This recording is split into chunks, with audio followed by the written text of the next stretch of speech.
This conference will now be recorded.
Okay, good morning, everybody. I see quite a few little boxes here on my screen. How's everybody doing today? Good morning.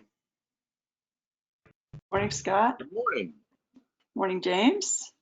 Good morning, everyone. And good morning, Robin. Good morning.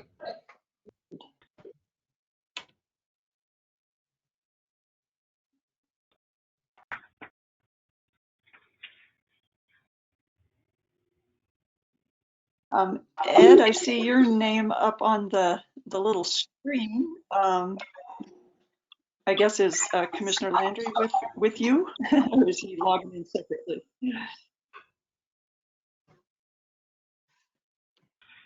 Good morning, Chairman Lowry. It's Andrea. Hi, Andrea. How are you today? Good. Good, good, good.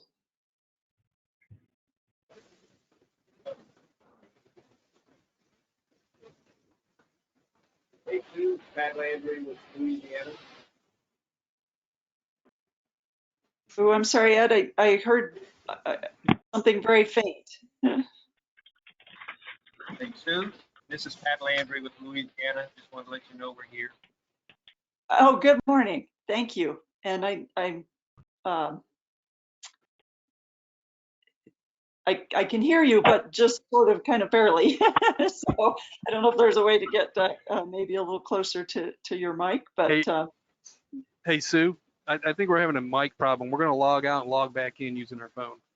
okay, great. Actually, Ed, I could hear you better. So I don't know if you're closer to the mic, but anyway, Yeah, if you want to try that, that's great. I'm treating the mic like it's an actual mic. Okay. Designed that way. And it defeats And the the cord's purpose. not that long, so Pat will never reach it. We're gonna jump right back in, okay? Okay, great.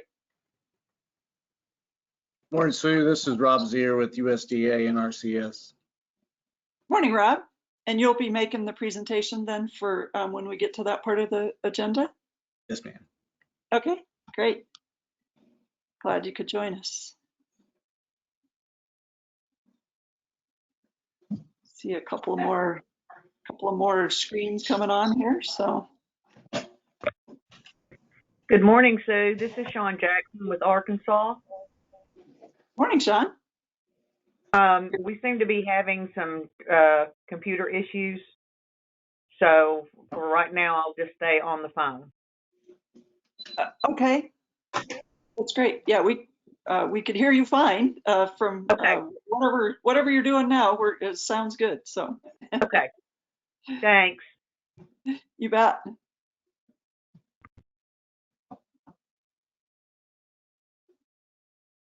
And I guess Commissioner Ward, I see you with the screen. Or you want to test your mic?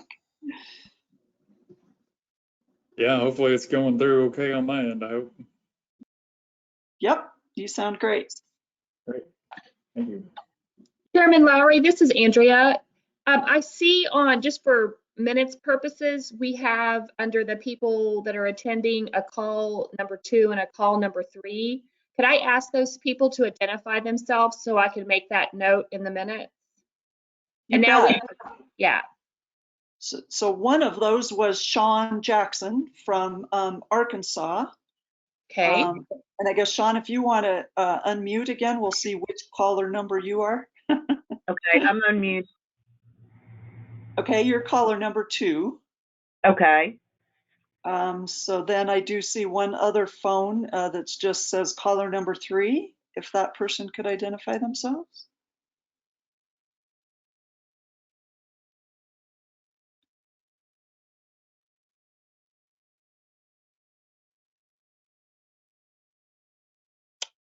Okay. Well, now I think they've now dropped off.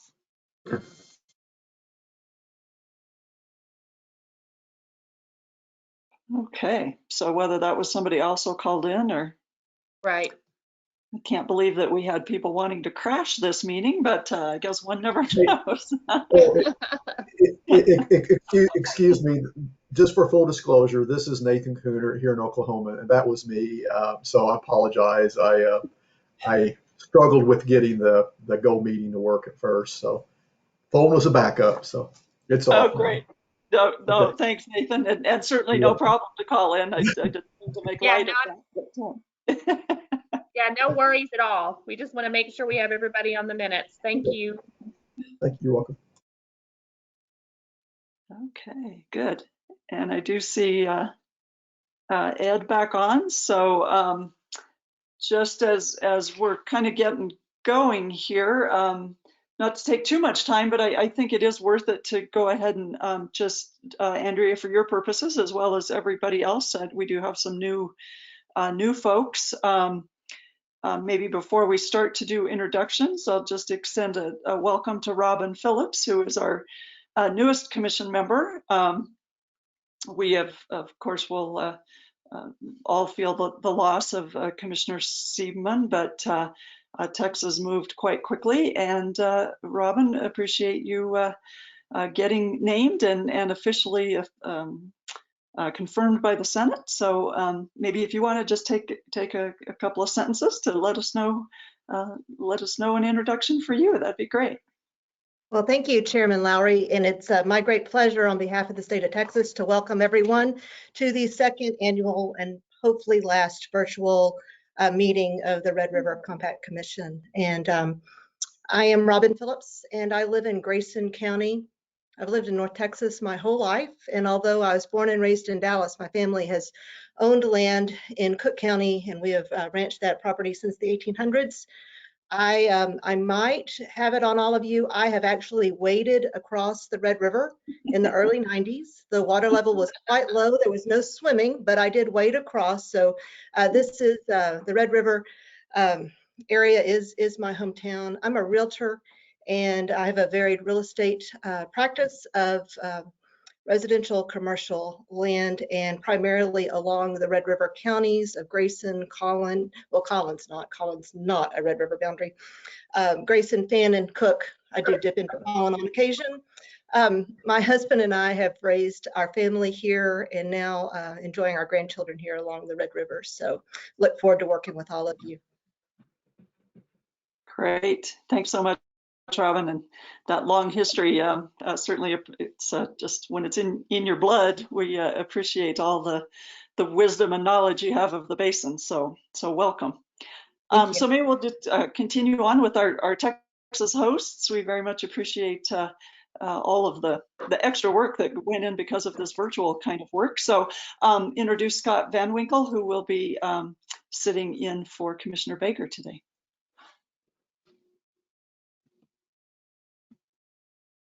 Good morning. Thank you, Chairman Lowry. I am Scott Van Winkle. I am the Texas Technical Advisor, and as Chairman Lowry said, I will be sitting in as proxy commissioner for Commissioner Toby Baker, who had unfortunately some other obligations he had to fulfill today. I believe we also have a couple other people from Texas. If Trent Gay would like to speak up and introduce himself. I'm Trent Gay, hydrologist with the TCQ. I help Scott out with the compacts. Great, welcome, Trent. And this meeting would not have been pulled off without Andrea. So would you like to introduce yourself? Oh, well, thank you, Chairman Lowry. My name is Andrea Williams McCoy, and I've had the great pleasure of serving as the Secretary of the Red River Compact Commission for 2 years now due to COVID. And like Robin said, we would have loved to have hosted everyone in Grayson County, Texas in person, but we're going to roll with the punches and pivot and still make it happen virtually. Robin, actually, I'll share this, Robin and Clyde and all of us go back more than 2 decades. So, losing Clyde has definitely been a huge loss for all of us. It's very special to have Robin, take his place here, and she's going to do a great job, and we're excited to have her. And I just extend a warm virtual welcome to Texas this morning to everyone in our meeting.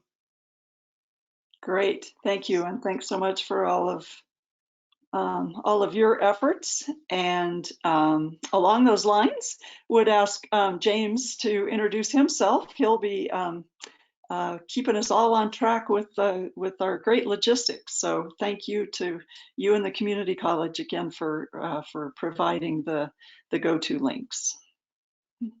Awesome. Great. And Chairman Lowry. Yes, sir. I also wanted to acknowledge Carl Myers. I'm sorry, Carl. You're still new to me too. We've got Carl Myers with us also with our legal advisor. Happy to be here. Thank you, Scott. Great. Thanks, Carl, and welcome as our new chair of the legal committee. And for those of you later on in the presentation, later on in the commission meeting that will be making presentations, James will be able to make you presenters. So for those of you who'd like to run your slides from your own screen, just if you don't have that capability when you start your presentation, just give a shout out and James does his magic. So thank you for that. Okay, great. Let's go on to, I guess, Julie Cunningham, State of Oklahoma. We'll move on to you. Sure. Well, hello, everyone, and we're certainly thrilled to be here. Not quite as we were really looking forward to meeting in person, and we will certainly do that next year. I know Clyde had offered his property and for the reception and the dinner that should have been last night, and we certainly feel for you and certainly miss him. Welcome, Robin, and the rest of the gang. I think we appreciate that you all have been together and working on this for a while as well. I think Oklahoma is the same way. I'll introduce myself, Julie Cunningham.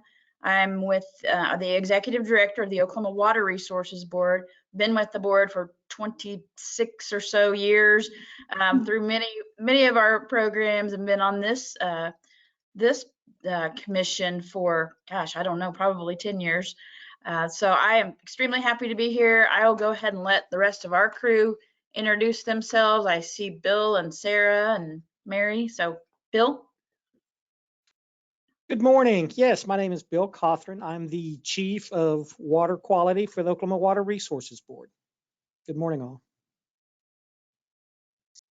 Good morning. Sarah, would you like to go next? Yeah, Sarah Gibson, General Counsel, Oklahoma Water Resources Board.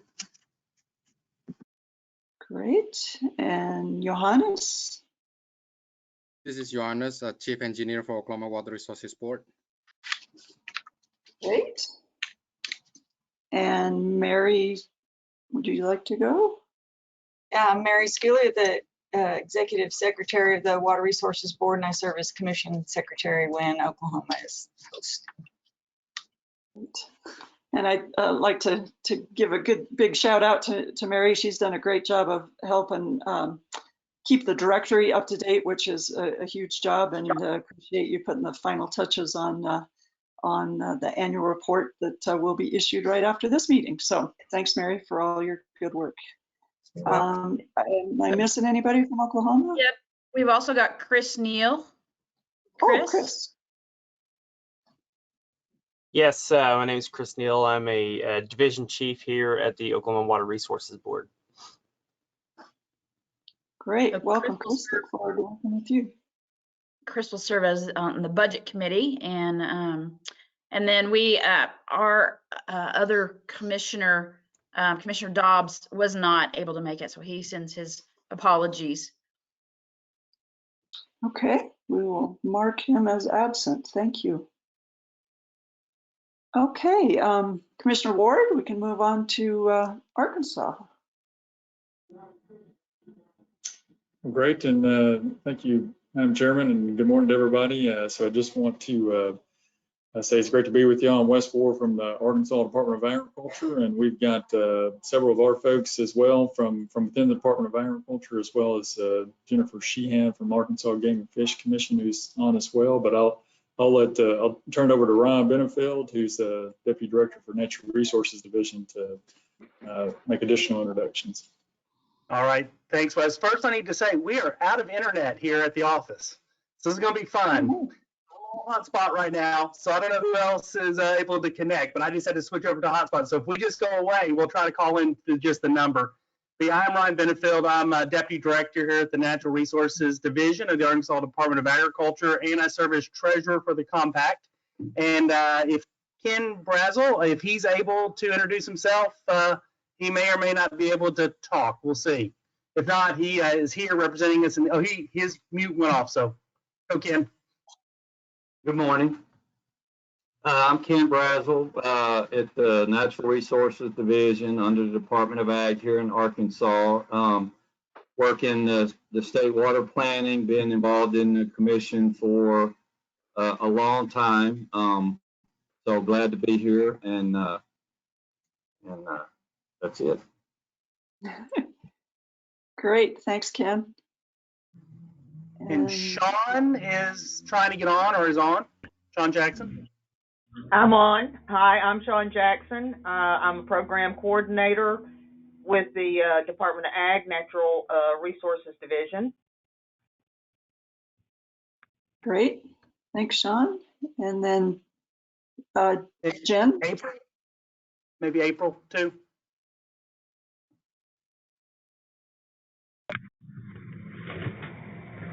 Oh, I'm sorry. Hello. April, is that you? Hi, this is April. Good morning. Thank you for joining. And then I guess Jen, we haven't heard whether your mic's up and going today.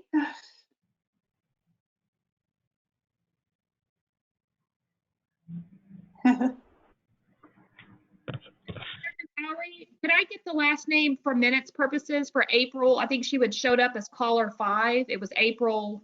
And what was April's last name? Yes, Harris. Yes, can you all hear me? We can. Oh, okay. I didn't think it was working. Yes, this is April Harris. Thank you.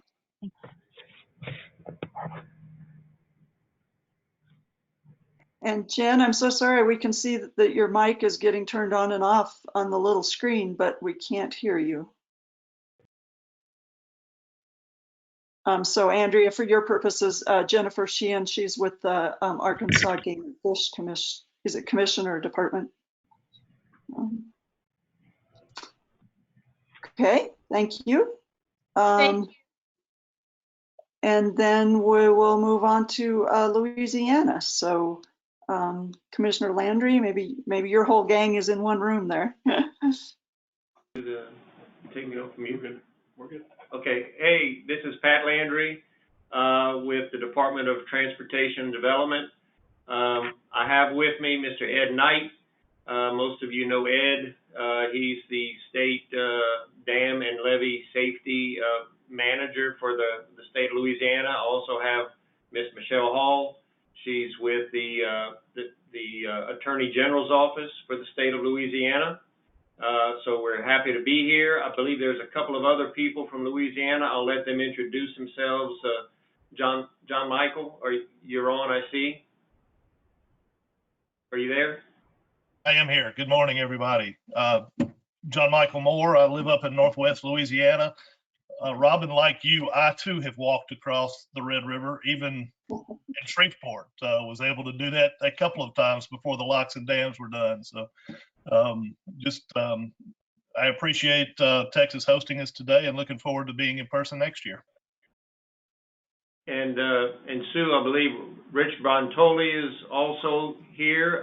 Rich is from the Bossier area. Rich, if you want to make a couple of comments. Hi, I'm Rich Brontoli, Director of the Red River Valley Association.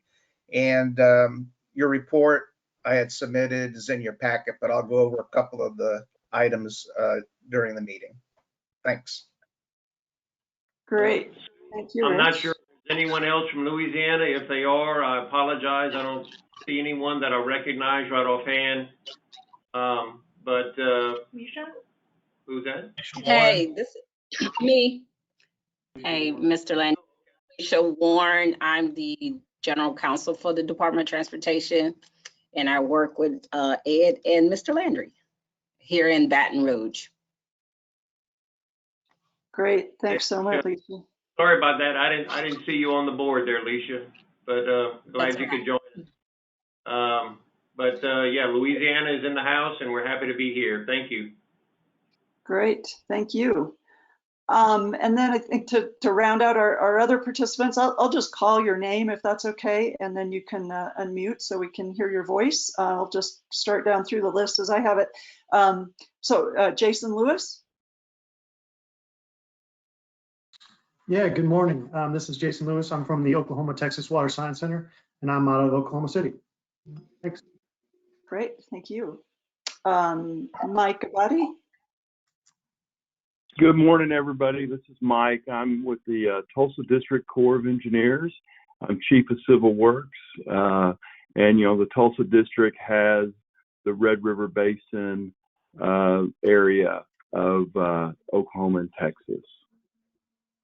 And I'll be doing a little presentation update on projects later this morning. Over. Great, thanks, Mike. Ed Swain.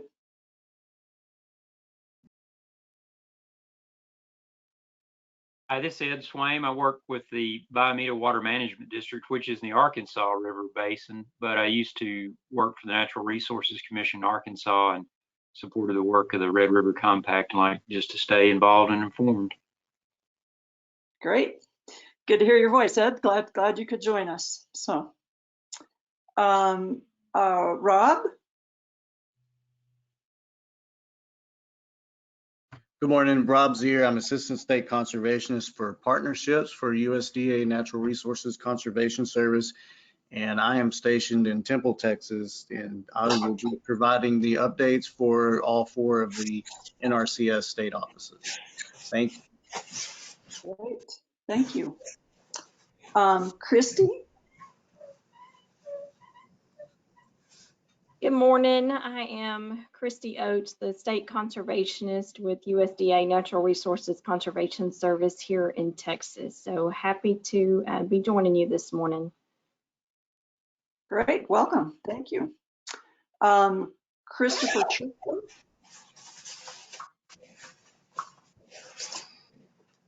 Hello, I'm Christopher Churchill, and I work with the USGS Oklahoma Texas Water Science Center. I'm the branch chief for the North Texas branch, which stretches from New Mexico all the way to Louisiana and basically borders Jason Lewis's domain in Oklahoma. And my main office is in Fort Worth. Great. Thanks for joining us. Gary Burke. Good morning. I'm Gary Burke with the USGS. I'm in a field office in Lubbock, Texas. Our field office monitors flows on the Arkansas and Red River basins, and I report to Chris Churchill. Great, thank you. David Brown. Yes, this is David Brown. I'm with the Oklahoma Texas Water Science Center, and I am located out of the Houston area. Thank you. Great, thank you. Heidi.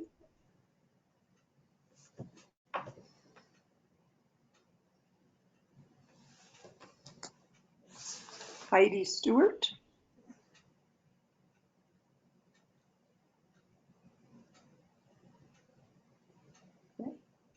Does anyone happen to know her affiliation?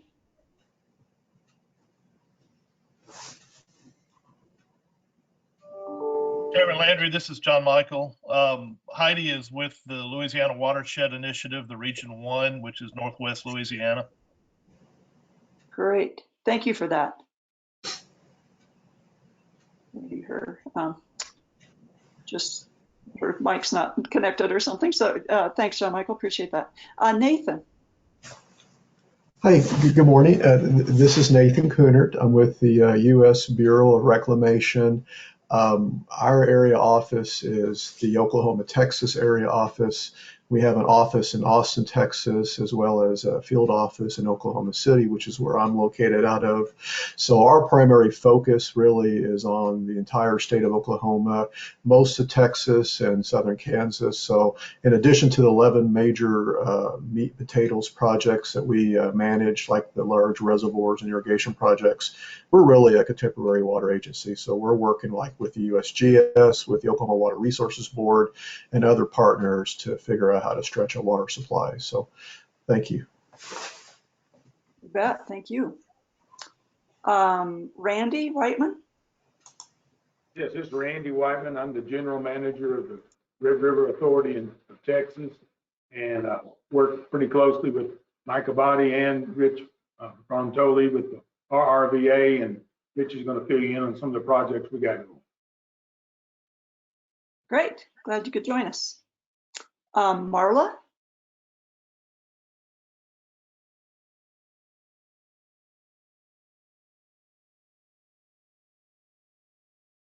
And she's showing up as just being on her phone.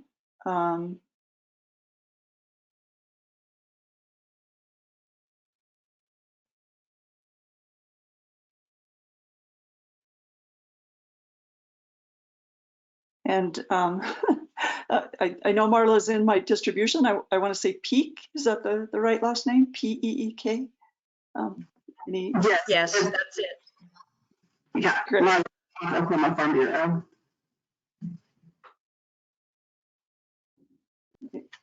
I'm sorry, you broke up just a little? It's Marla Peak with Oklahoma Farm Bureau. Oh, great.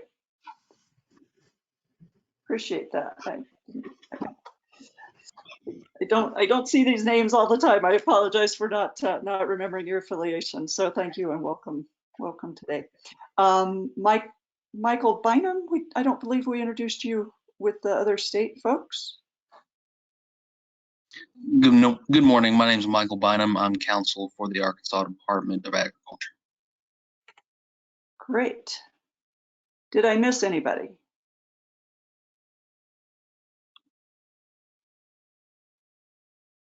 Okay, I appreciate that. That took some time, but I think since we can't be face to face, it's good to reacquaint ourselves. So thank you for that, taking the time to kind of go around. So one more call. Did I miss anybody?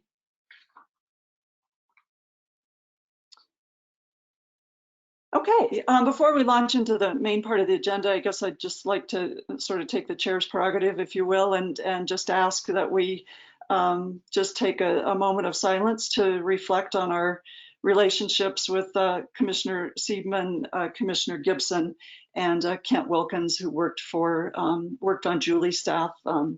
We lost 3 great friends to the Red River Commission, so we'll observe a moment of silence.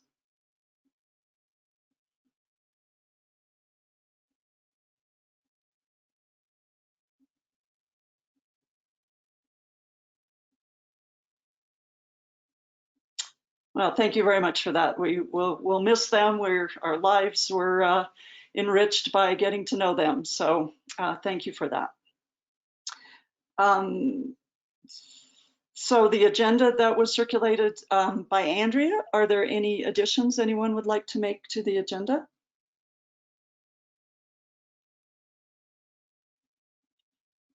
Hearing none, we will proceed as circulated.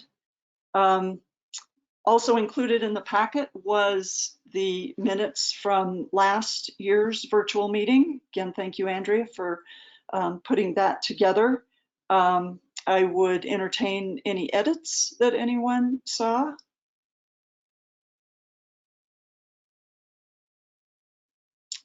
And in our virtual realm, it seems to work better that, does anyone have any concern with adopting these minutes?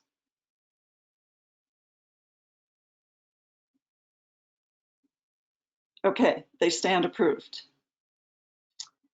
As far as my report, certainly COVID and our inability to meet in person last year, you'll recall we did delay the meeting until June. So we got a little out of whack with not meeting in our normal time period, end of April. And then the decision to continue to meet virtually this year just didn't feel like enough people would be vaccinated, and that some states continue to have travel restrictions. So appreciate your indulgence with one more year of our virtual methods, and then we'll talk about at the end of the meeting, perhaps hopefully meeting face-to-face again, and then discuss any interim committee meetings that need to happen. Other than the delivery of the resolutions to the Department of Interior and our support of the stream gauge network, I did again sign the coalition letter in support of the USGS stream gauging program, which was submitted to Congress in just a couple of weeks ago. That letter supported the basic stream gauging network of the USGS, as well as what's called their next generation water observation system. So they, being the USGS, are identifying 10 smaller basins across the country. So size-wise, the Delaware, the Upper Colorado, the Illinois, to kind of give you a sense for the size of river basin that we're talking, and to more fully network those gauges and then be able to improve stream flow estimations and other modeling efforts. So I'm happy to support that effort. And since, I'm sure hear from the state of Louisiana that they just got hit with one after another of hurricanes, but that also meant more water in the basin.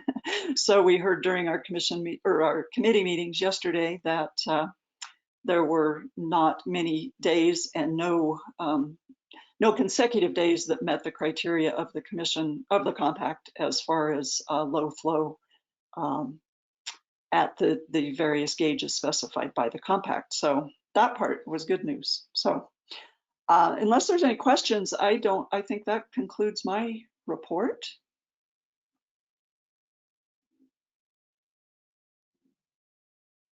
Okay, hearing none. Ryan, hopefully your hotspot is still working. We will move on to Ryan Benefield for the report of the treasurer. All right. Well, it looks like so far so good, but it goes out every once in a while. But in the packet, you'll see a statement of our current budget versus actuals for this fiscal year. So unlike last year when we held the meeting at the end of June, this is only a partial report because obviously we're not through the end of the fiscal year. So this is as of March 31st, 2021. As you can see, we've only spent $186.78. That's mainly due to the virtual nature of our meetings and not having any printing costs associated with last year's report. We have, at the end of March, had deposited 2 of the 4 states' annual dues. We have this month deposited a 3rd state, and the 4th state we understand is in the mail and will be too soon. So we're anticipating fully getting all our annual dues in before the end of the fiscal year. And you can see our balances. We have healthy balances in both our checking and our, we have a CD earning a small amount of interest, but some interest, giving us end of March total of $36,706.26. Other thing I will point out, it's in the budget committee part of this packet, but also included a copy of our annual audit. So you can see we did well, though it's probably the easiest audit they have to audit because we have like 8 transactions each year and it's pretty straightforward, but you can see we do an annual audit. The other thing to note though is that we haven't paid for that yet. We just had it done. It didn't fall in the end of March. We have paid for it in April. It's not on this report yet. It will be another expense this year. Just so you know, the major cost this year was our, we have a crime bond, a bond against any kind of theft. That was $160 of that $186 for last year. So with that, if there's any questions, just let me know. Great. Thanks, Ryan. Any questions on the budget? Chairman Lowry, I have one. Just what was the cost of that audit? I can't recall from last year. Oh gosh, April, if you can talk, what is the cost did go up slightly this year. We have a new auditor, so we pay a very small amount normally, but it did go up. April, do you remember exactly what we paid? Yeah, the cost this year, I'm checking just to make for sure, but I believe it, yeah, $522.50. Yeah. Okay. So that was, they had been charging us about $270, which was, we've always acknowledged was incredibly low. It did Yeah, go last up year it was slightly. $275. Yeah. So it did go up slightly, but you know, it is a requirement of the compact that we do an annual audit. And it's good. I would insist on it, or I wouldn't be treasurer anyway. So there's no doubt that our funds are being expended appropriately. But as you can see, our audit does cost us 1/4 of our annual dues. So Thank you, guys.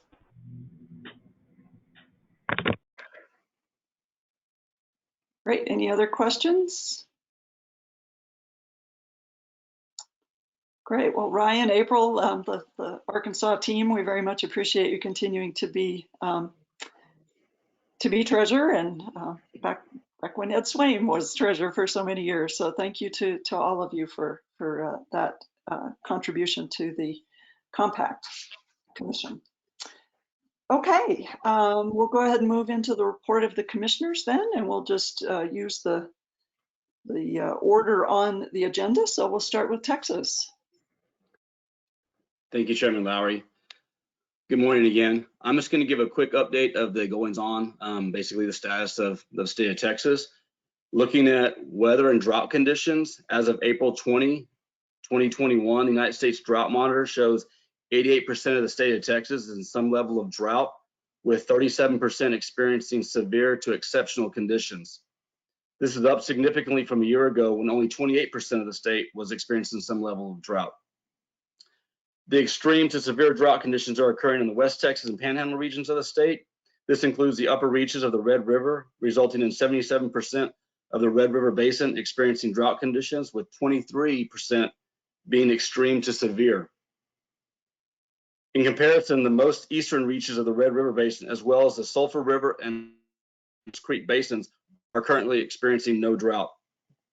The NOAA Climate Prediction Center's seasonal drought outlook is predicting that drought conditions will persist throughout Texas over the next few months, with a 50 to 70% chance of above average temperatures and 30 to 40% chance of below average precipitation through July for the Red River Basin.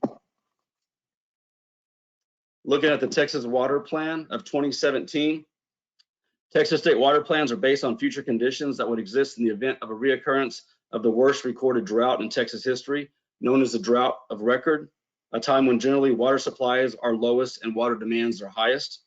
Texas population is expected to increase more than 70% between 2020 and 2070, from 29.5 million to 51 million, with over half of this growth occurring in Region C, which includes the part of the Red River Basin. However, Texas' existing water supplies, those that can already be relied on in the event of a drought, are expected to decline by approximately 11% between 2020 and 2070, from 15.2 million to 13.6 million acre feet per year. Approximately 5,500 water management strategies recommended in this plan would provide 3.4 million acre feet per year in additional water supplies to water user groups in 2020 and 8.5 million acre feet per year in 2020. The estimated capital cost to design, construct, and implement the approximately 2,500 recommended water management strategy projects by 2020 is $63 billion. If strategies are not implemented, approximately 1/3 of Texas population would have less than half the municipal water supplies they will require during a drought of record in 2070. In addition, if Texas does not implement the state water plan, estimated annual economic losses resulting from water shortages would range from approximately $73 billion in 2020 to $151 billion in 2070. Currently, the Texas Water Development Board will consider adopting the 2022 state water plan at a Texas Water Development Board meeting tentatively scheduled to be held in July of this year. Looking at state water implementation fund for Texas, also called the SWIFT program, it was enabled by the Texas legislature and a state constitutional amendment in 2013 for $2 billion to help communities develop and optimize water supplies at cost-effective rates. The program provides low-interest loans, extended repayment terms, deferral of loan repayments, and incremental repurchase terms for projects contained in the 2017 State Water Plan. This original investment is designed to fund close to $27 billion in water supply projects over the next 50 years to help ensure that Texas communities have adequate supplies of water during drought. In conclusion, the Texas Water Development Board manages the administration disbursement of the funds and ensures that they are used to finance needed water supply projects as defined in the Texas Water Plan prioritization process. Applications for the 2021 funding of the SWIFT program have been submitted, and through fiscal year 2019, SWIFT has committed over $8 billion for projects across the state of Texas. And that concludes my report. Thank you. Great, thank you, Scott. Guess Commissioner Phillips, would you have anything else you'd like to add?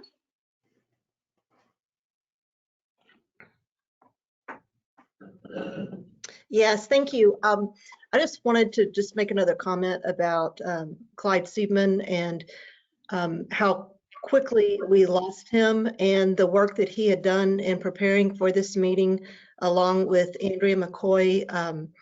I just want to make sure that we honor that contribution, along with Grayson College and under the leadership of President Jerry McMillan and the brain power of Mr. Scoggins. I just appreciate all that has gone into this to make a virtual meeting happen, and rather seamlessly. And I acknowledge that I have stepped in here just days ahead of time. I did have the opportunity to watch the online meeting last year, and it was really informative and interesting. And so I do look forward to being a part of this commission. But I understand I am stepping into some very big shoes. But for those of you who knew Clyde well, he liked to push people into big shoes. Maybe we should use the word encourage, but I would also say push. I had the opportunity, the great pleasure of having his wife, Judge Carol Seidman, swear me in last Friday, and it was very encouraging when she said that Clyde would be pleased. So I look forward to the remainder of today, and thank you all. Well, thank you so much for those remarks. I'm sure that was very special to have had his wife happen to be a judge and happen to be able to swear you in. So kind of all the stars aligned, if you will. So welcome. And I echo the thanks to Andrea and James for job well done. So thank you. And I note that I saw an early report of how congressional seats might get rearranged, and I think Texas was the winner, if you want to put it that way, of 2 more seats. So I'm sure that will lead to a lot of cussing and discussing in Texas. So we look forward to seeing how those lines get redrawn. So thank you, Texas. Any question from the other commissioners?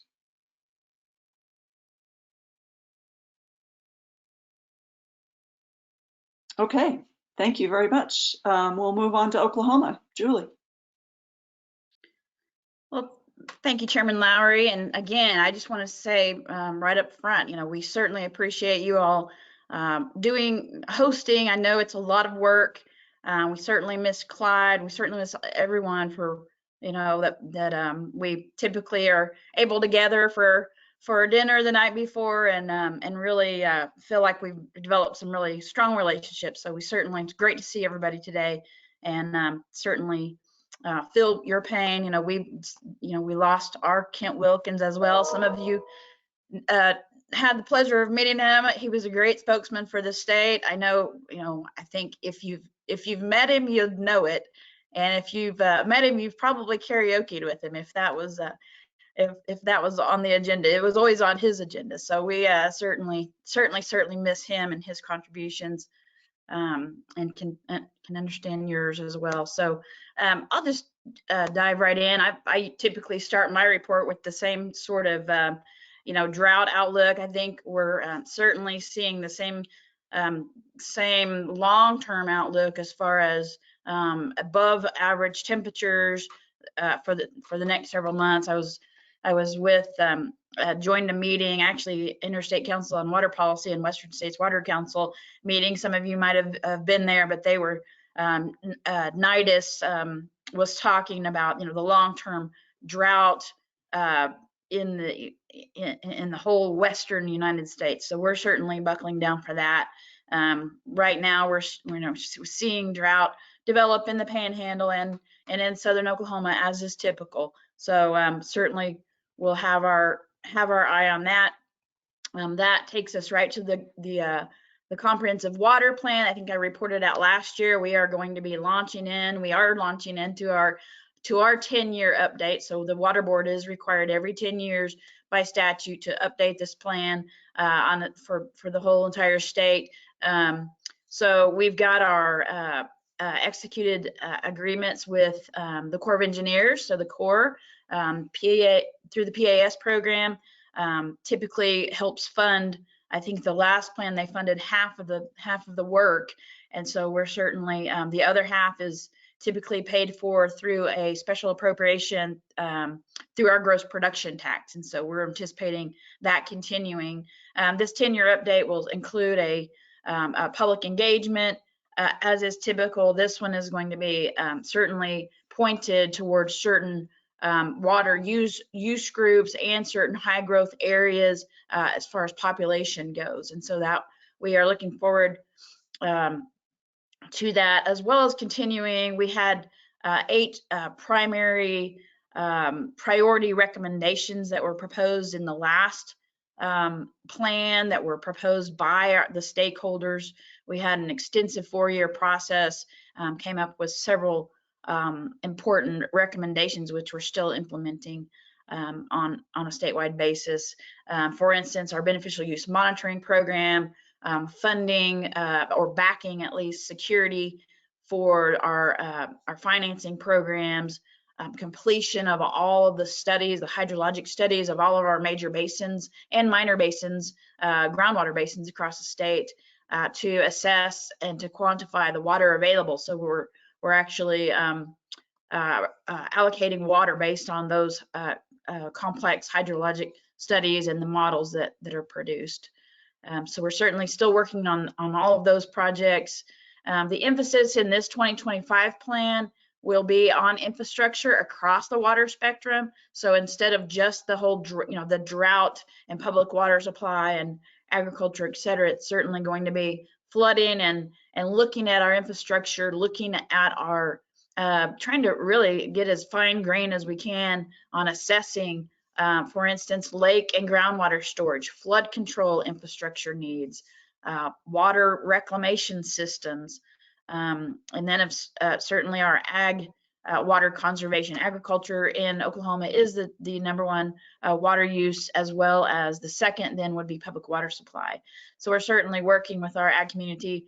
We've launched a master irrigators program. We've helped fund that through Oklahoma State University is implementing that. We're supporting that, and as an incentive, the program we're supporting, as well as our Conservation Commission, supporting free soil moisture probes for those who finish go through the program, and really emphasizing best practices and on-farm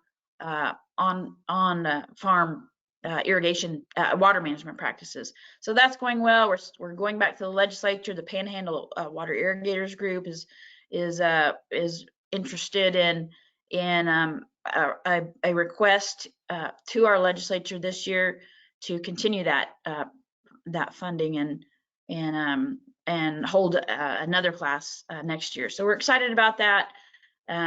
The next exciting thing, I guess, is in 2019 we were Senate Bill 1269, a request bill from the Water Board, directed the agency to develop our first ever statewide flood resiliency plan. It was signed into law May of 2020. So we're excited to get started on that. We've hired our contractors on that. We're working with the Oklahoma Emergency Management, Oklahoma Floodplains Managers Association, FEMA, Conservation Commission, Department of Commerce, Department of Transportation and our waterways and the Kerr-McClellan navigation system, the Corps of Engineers, Natural Resources Conservation Service. So we're talking to all these groups. Flooding obviously goes through our flood control and flood management and mitigation, touches many agencies. And so we're excited to work with all of our stakeholders and all of our sister state and federal agencies, as well as the locals, to really try to, one, raise awareness of local floodplain issues and infrastructure needs, ultimately, and then the mapping of those areas, and then just really providing additional flood risk information. So we've applied. We were actually working with Oklahoma Emergency Management. We've applied for funding through FEMA and through HUD. We were not appropriated any dollars last year, but we've looks like we may be able to come up with about $1.4 million to kick off this first initial project. So that's I will acknowledge and give credit to Johannes Suging, who is on the call today, to congratulate him for his hard work on that.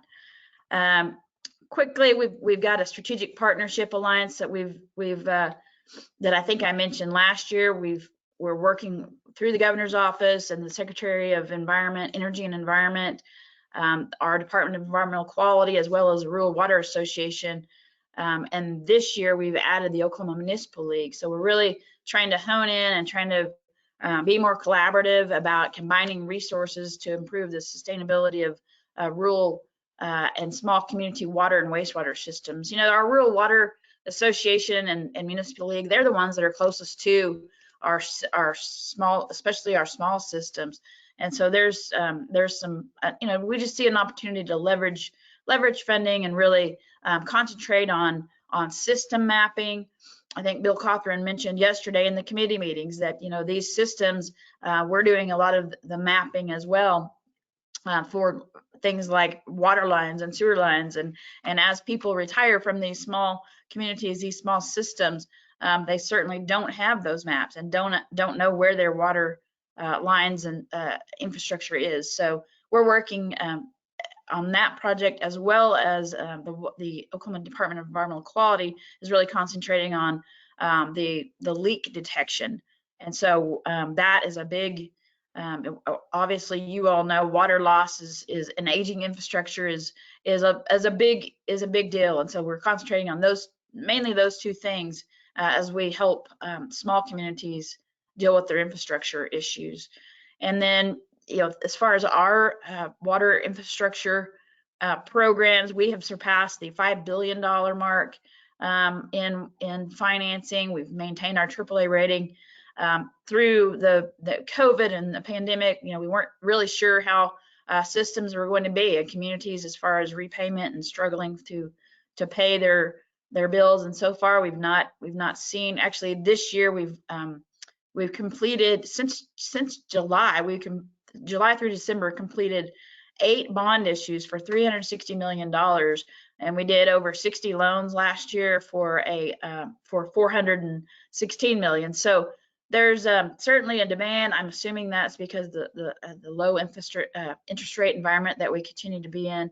So we've certainly seen those pick up, and we anticipate this federal funding coming in, and hopefully direct those funds and be ready to direct those funds on some ready to go projects, if you will. I think I mentioned our hydrologic investigations. We're actually working on several right now in the Red River Basin. The Washita River reached 3 and 4 aquifer through a contract with the U.S. Geological Survey, and these are all water quantity, water availability projects.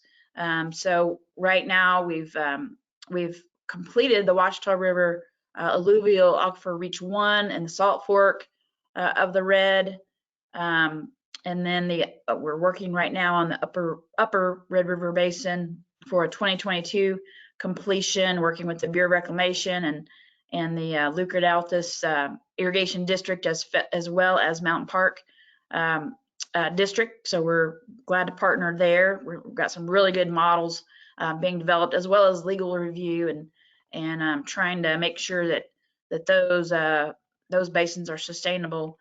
And then the last project is the Upper Washita Basin through with the Bureau of Reclamation and Fort Cobb Reservoir Master Conservancy District, as well as FOSS. So I will skip down through my report. As far as our dam safety program, we've got financial assistance division in collaboration with dam safety staff, assisted several high hazard dam owners to either obtain loans or pursue other funding opportunities in order to rehabilitate their dams. So we're certainly reaching out beyond water and sewer and into dam work, non-point source control, and those types of things. For our well driller program, we've obviously through COVID, through all of our programs, we've had to be creative as far as online products and services, and so we are we've instituted online certification testing and launched that pretty early on, as well as continuing education programs. As far as our water quality monitoring, water quality division, they have worked, it's not in the Red River Basin, but some of you may be interested that there's a joint Illinois River, which is our senior version, a joint study committee that's really looking at the criteria and making sure that the water quality standard is set appropriately. So that work has been done. In 2021, we went through then a rulemaking, working in conjunction with the Arkansas Department of Environmental Quality, and the Cherokee Nation and others to come up with rules for calculation of the magnitude of the how to implement basically the phosphorus criteria of 0.037 that we have set for that river. So we've gone through that rulemaking process, and we anticipate those rules will be approved by our legislature. I was going to just quickly toss it over to Sarah if you are available for discussion of just the legal matters. The McGirt versus Oklahoma case is probably of interest to several people. So Sarah, if you want to jump in. Yes, thank you. In the McGirt versus Oklahoma case, which is actually a major crimes case, so it is not directly related to water or environmental issues. The Supreme Court determined that the Muskogee Creek Reservation had never been disestablished by Congress, and thus the original boundaries of the reservation still qualified as Indian country, where the state of Oklahoma had no criminal jurisdiction under the Major Crimes Act. This does have implications for other regulatory programs in that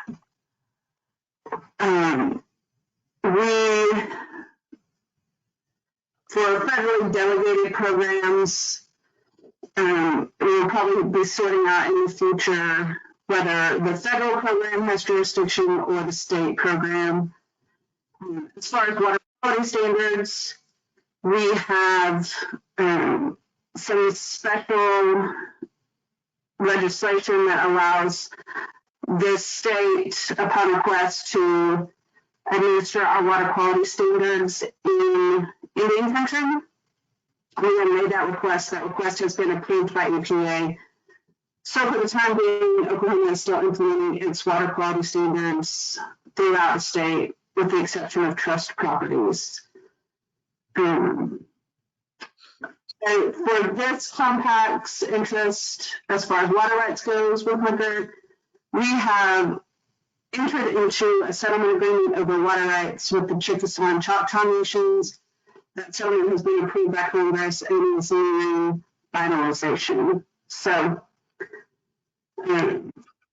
those pieces are already in place, and we will see how it plays out for the rest of the state.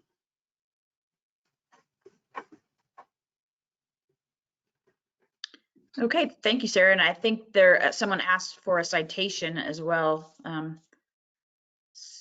that.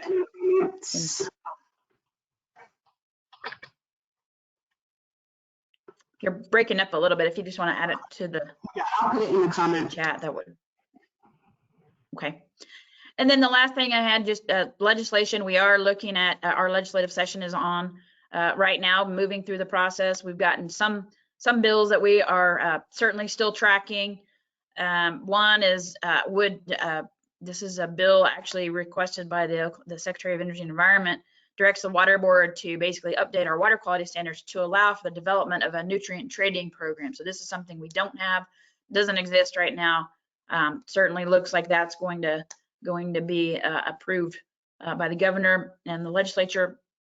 One that was interesting, SB 1022 was requested by our panhandle irrigators, allowing the director of the water board to issue permits that have not been protested. So the idea is to try to expedite the permitting process and streamline it and take as many burdens away. You know, there is a notice requirement. If those are unprotested, then obtaining those water rights then is important. So that's that bill. And then there was another one, HB 2296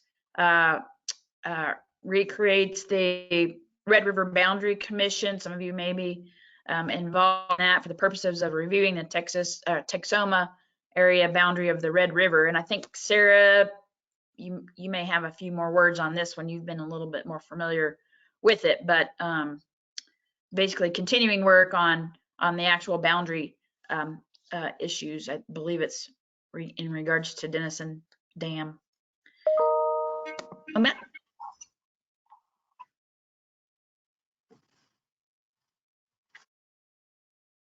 Did you have something else, Sarah? No, not really. It is for the water intake on this, the Texas water intake at Texoma. Yeah.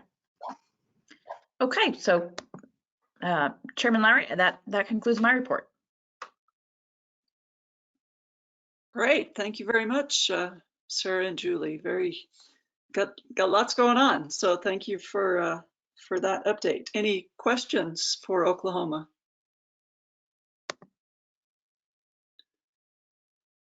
I guess just a curiosity of how the master irrigator program was received. I guess I'm thinking to some old grouchy irrigators in Wyoming would tend to think, well, I don't need anybody to tell me how to do anything better, but maybe you didn't have that same response. There are no grouchy irrigators in Oklahoma. So yeah, I'm sure.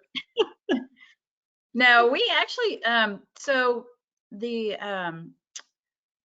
Panhandle irrigators were really interested in this, as well as OSU, and they have a new director of their Oklahoma Water Resources Center, and it was led by OSU. I guess we met 2-3 years ago, and it seemed to be very well received. They were really interested. You know, we've got a lot of high tech irrigation going on. We actually flew out there and took a tour in the Panhandle, and you know, it's amazing that the technical, the high tech irrigation that's happening. I think Marla Peak is on if you want more detail on that. But they were really interested in it. I think they were really interested in the incentive of the soil moisture probes. There's a lot of interest in better water management, you know, to stretch those water supplies, especially in the Ogallala. I mean, that's the whole point. If they can, you know, be more productive and maintain, you know, really watch every drop. We've certainly seen some great response to it. It certainly was not initiated by the state. So I think that's probably why it was supported. You know, there's been several meetings of the 8 states involved in or overlying the Ogallala as well. And so I think those discussions are happening. And I just think we're encouraged to see, just the amazing, really high-tech irrigation that's happening. So if anybody else wants to hop in that knows more about ag production and irrigation. Great. Well, thanks for that extra detail there. Okay, any other questions for Julie or Sarah or any of the Oklahoma team? Okay, thank you. We will move on to Louisiana. So Commissioner Landry, do you want to kick us off? Right. Thank you, Sue. Again, my name is Pat Landry. I'm with the Department of Transportation and Development. I do want to speak a little bit about a few issues. And one of them for Louisiana right now in particular is a water abundance issue with almost too much water at times. And there's several reasons for that. We're at the bottom of the Mississippi River Valley. It's the largest river valley in the United States. It drains 41% of the United States, and over 30 states and 2 Canadian provinces drain all or part of their territories down into the Mississippi River, eventually gets into the Mississippi River through Louisiana and down into the Gulf of Mexico. So we're accepting a lot of water from a lot of different locations, which can be very problematic at times. 51% of our state is designated a special flood hazard area, which is a FEMA designation, basically meaning that if you live in that particular special flood hazard area and you have a mortgage, that you need to have flood insurance. Our state is the highest percentage state in the flood hazard area. Just as a comparison, Arkansas, you guys are number 4 in the state. Texas is 17.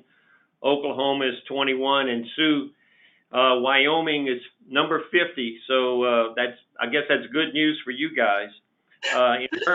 In terms of rainfall, we get the second highest rainfall on an average precipitation in the nation per year at about 60 inches per year. Last year, in 2020, we received 90 inches of rain. So, last year and the year before last, and even this year, we're having a lot more rainfall than we have in years past. So, drought doesn't seem to be an issue for us for these last 2 to 3 years. I can tell you that Arkansas, you guys are at number 8 at 50 inches a year. Oklahoma's at number 30 with 36 inches a year, and Texas at number 34 with 30 inches a year. That's your annual precipitation. And Louisiana's receiving, as I mentioned earlier, about 60 inches per year. Hurricanes, Ed mentioned that yesterday in his engineering report. Last year was a very active hurricane season, particularly for Louisiana. We had 5 named hurricanes hit our coast, the strongest being Hurricane Laura. It was a Category 4 that hit southwestern Louisiana. It's the strongest hurricane that we've received since 1856. And what made it very interesting is that it was still a Category 2 in Natchitoches, Louisiana, which is kind of in the central part of the state, and even a Category 1 hurricane up in Shreveport, and that rarely ever happens. The only silver lining for most of these hurricanes was that they were fast moving, typically in the 20 to 24 mile an hour range. We don't typically see hurricanes moving that quickly through our state. Normally they're about 8 to 10 miles an hour. So that was the only bit of good news regarding these hurricanes. So fortunately, deaths and property damage were minimized due to the speed of the hurricanes. But they did drop quite a bit of rain on our state. Switching gears, I do want to talk a little bit about our Public Works and Water Resources Department here at DOTD. We have 3 sections: the hydraulic section, the floodplain management section, and the section that Ed Knight is the section head over, which is dams and levees. Regarding the dams in the state of Louisiana, we've got over 600 dams that we inspect. Over 100 of them are high or significant hazard dams, and there are 21 dams in the state that are state-owned and are maintained specifically by DOTD. Most of the dams in our state are privately owned. We also assist 8 levee districts north of the coastal zone. Several of those are along the Red River or the Ouachita River. Those levee districts include the Caddo, Bossier, Natchitoches, Tensas, and 5th levee districts, just to name a few. Moving on to the Louisiana Watershed Initiative, and that particular program has been very instrumental in our state for the last 2 to 3 years. It's taken up a lot of Ed and I's time, but it's a program where, if some of you may not be aware of it, it's $1.2 billion that the state of Louisiana is receiving through community development block grants from HUD, and the grant is being administered through the Office of Community Development. This money came as part of a 2017 congressional spending bill that was passed in particular because of the hurricanes from 2017 in Texas with Hurricane Harvey, in Florida with Irma, and in Puerto Rico with Maria. So $28 billion was appropriated by Congress in 17, and our congressional delegation was able to carve out about $1.2 billion for the Watershed Initiative. So during the, and that was part of the 2016 floods that inundated Louisiana in March in North Louisiana, and in August in South and Southeast Louisiana. A total of 145,000 structures were flooded, and 54 of our 64 parishes were declared federal disasters. There's several programs in the Watershed Initiative. I'll just kind of touch on these briefly. One that we call Round One projects. It's kind of a no regrets type of projects where entities like parishes and planning districts can submit applications for funding of projects. The Watershed Initiative has reserved $100 million of the $1.2 billion to fund those projects. We're currently reviewing the applications. We received 190 applications, and so we should be making some decisions by the end of May in terms of funding some of those. We won't be able to fund nearly most of those 190 projects. We'll probably be able to fund 10 or 15 projects out of the 190 applications. Another program is the state identified projects. Governor John Bell Edwards announced a couple of weeks ago $163 million of the $1.2 billion would be funded for state identified projects, and we've identified here at DOTD 8 dam projects to be part of the 15 total projects. So we will be putting out contracts, design, and then eventually construction to do flood mitigation on 8 dams across the state of Louisiana. Most of them are in central and north Louisiana. In fact, there's 4 of the 8 dams are in the Red River watershed. The big thing that we're working on right now at DOTD is the modeling, the computer modeling. We've selected 7 modeling firms across the state. We've broken up the state into 7 regions, and we've initiated contracts with those 7 firms. We've issued a task order number 1, which began in September, October of last year.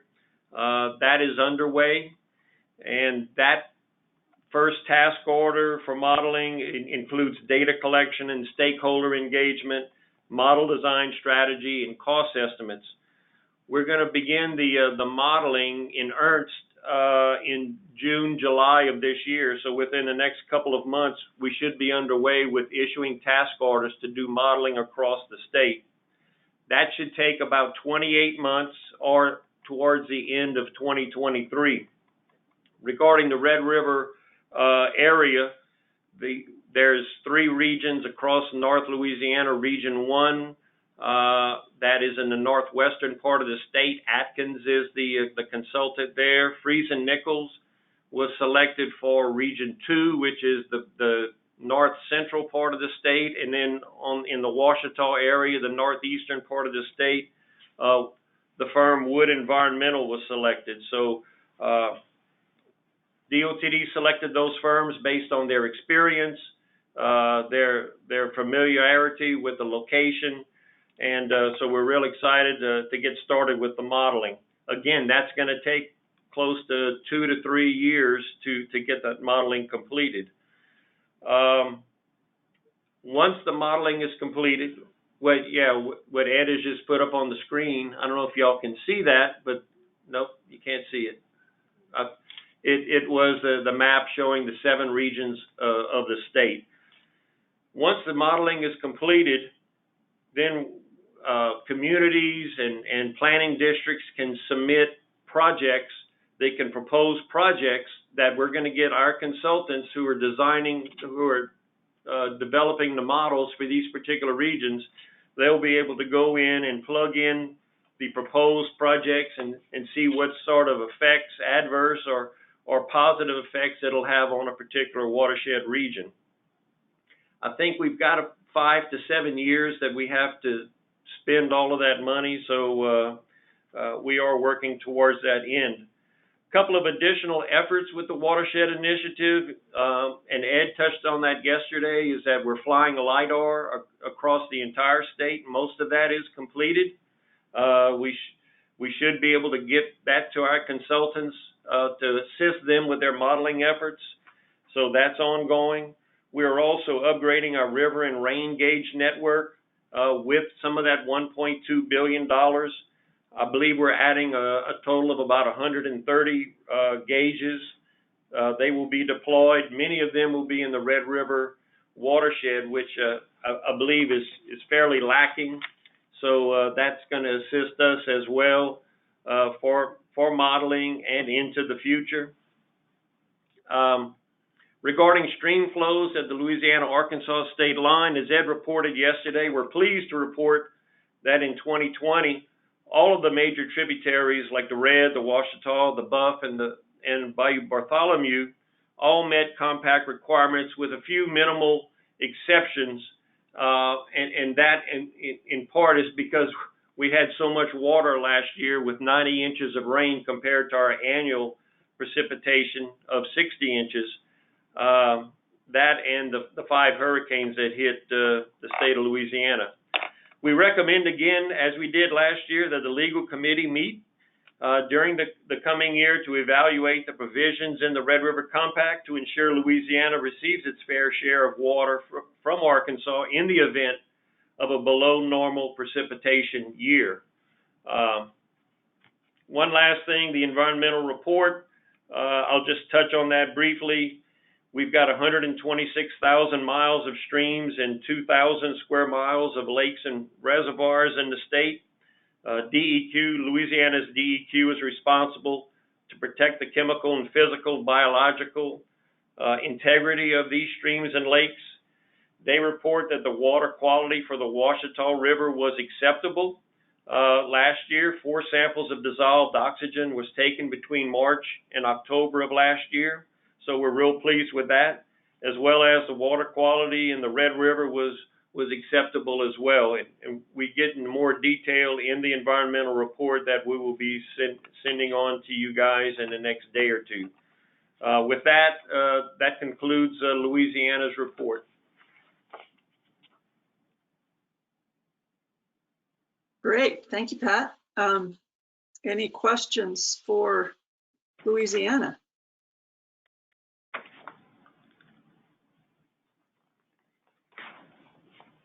Well, the modeling efforts sound very exciting. We look forward to hearing updates about that each year as more work gets, I guess, with 7 different consulting firms working, I guess, within the contracts, how are you encouraging them to not kind of get siloed? Well, we are meeting with all of them on a regular basis, at least once a month, where we'll have Zoom calls with all 7 firms, and just to discuss issues and concerns, and we want to be consistent across the state with the modeling. And so, yeah, we are definitely not into the silo mode. We want and encourage everybody to participate with us. And to that end, we're meeting, like I said, at least once a month with all 7 on board at the same time to discuss where they are, what kind of issues they're running into. We just want to have a collaborative effort because a lot of these regions interface. For instance, Region 2 and Region 3, the Ouachita River divides Regions 2 and 3, and so they have to do a lot of interaction between themselves and share a lot of information between them. So that's kind of where we are with that. Good, thank you. Okay, any other questions for Pat? Okay, we'll move on to Arkansas. Commissioner Ward.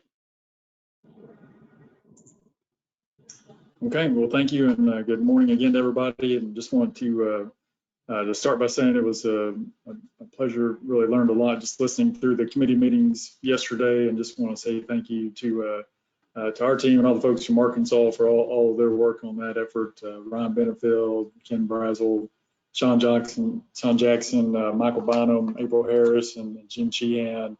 Really just a collaborative effort there, and just appreciate all their work in preparing the reports that have been submitted, as well as the participation in the Red River Compact Commission and other areas for the state of Arkansas. Did also just want to take a moment to recognize Mr. John Gibson and just share our condolences for his family. And as everyone knows, he was the second Red River Compact Commissioner for Arkansas, who passed away on November 22nd of last year. And so we certainly hated to hear that news, and such a tremendous loss for our state and for all the work that he had been doing with the Red River Compact Commission. And if anyone had a chance to read his obituary, certainly you would have seen that he was the previous general counsel for Arkansas Soil and Water, was on the Red River Compact Commission, was instrumental in helping to get legislation for the state water plan, as well as Water Development Fund. Certainly played a very big role in the state of Arkansas on a lot of fronts. And so moving forward, we are working with Governor Hutchinson to have that naming of the second commissioner for Red River Compact, and we'll share that that information as soon as we can. I won't take up too much time, but did want to just share a couple of comments from our report, the Arkansas Commission Report, which hopefully everybody has, and just highlight a few points from there and what that covers. So, of course, includes our work with the Mississippi River and the Gulf of Mexico Hypoxia Task Force. And I know Ron Benefield is spending quite a bit of time on that and updating our nutrient reduction strategy here in Arkansas. And so we're excited to be engaged in that and working with several partners to get that to completion. Also includes information on our dam safety risk assessment program and our floodplain management program. And also the Arkansas Unpaved Roads Program. That's another big one. We're really excited about the Unpaved Roads Program in Arkansas. We've got some new dedicated funding there the last recent years that will help make some significant impacts throughout the state, but also in the Red River Basin itself. Our Arkansas Section 319 program is another great bright spot for our state, and the commission report has updates on the projects that we've got within the Red River Basin there as well. On water development, just thinking of Commissioner Gibson and all of his work to move those along and get those going. Last year in 2020, the Natural Resources Division of the Arkansas Department of Agriculture provided over $102 million in financial support for water, sewer, solid waste projects throughout the state. So incredible work there, and also a tribute to Mr. Gibson and all the work that he did for our state. Also in the commissioner report is an update on the REACH 4 Subbasin 2 compact compliance. And as has been mentioned, there were no week-long 7 consecutive day occurrences of 40 CFS or less at the Arkansas-Louisiana state boundary during the agricultural diversion and growing season months in 2020. So very, very pleased with that as well. those are the topics that are covered in our commissioner report for this year. And so certainly happy to myself or any of our team to try to answer any questions on those. Did want to also just mention a couple other quick topics. One, I see Mr. Bontoli is with us today, and just appreciate all the work that he's doing.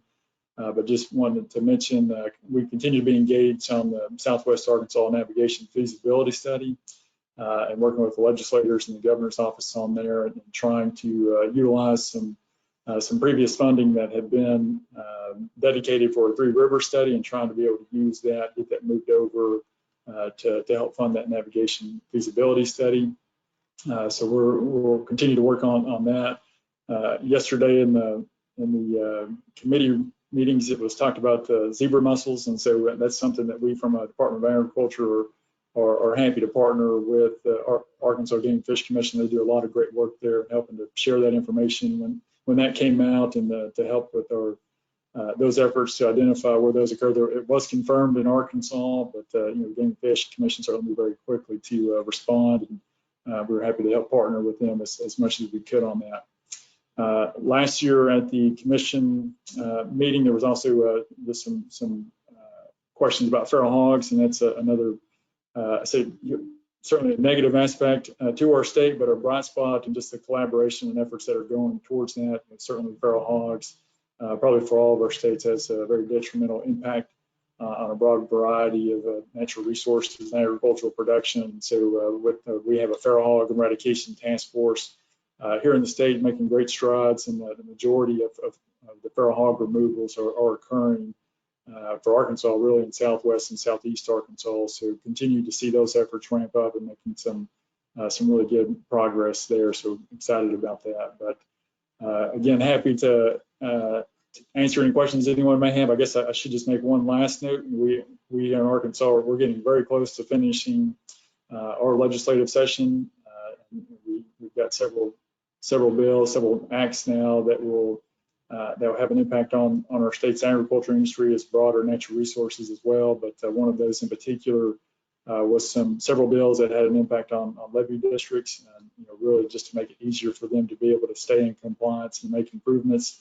And so we're excited about those efforts there as well. But happy to answer any questions that either myself or anyone from Arkansas that anyone may have, and that's a report from us. So thank you. Great, thanks so much, Wes. Any questions for Arkansas?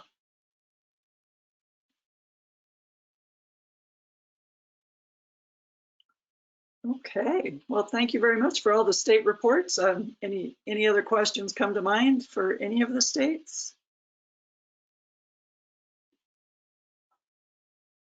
Okay, hearing none, we will move on to the committee reports. So Scott, we'll turn to you for the budget committee. Thank you, Chairman.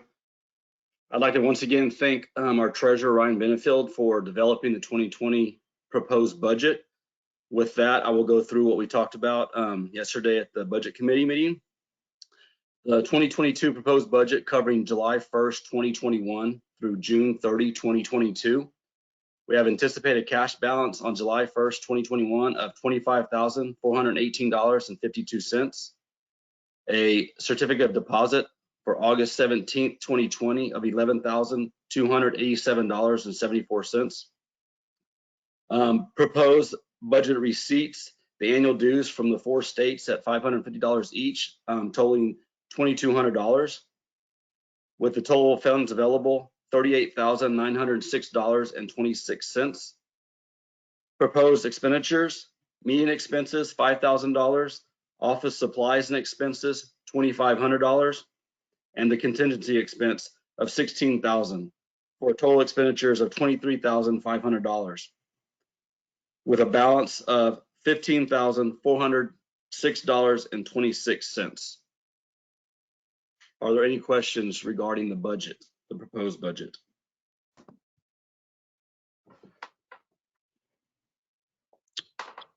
So if I may speak, this is Commissioner Cunningham.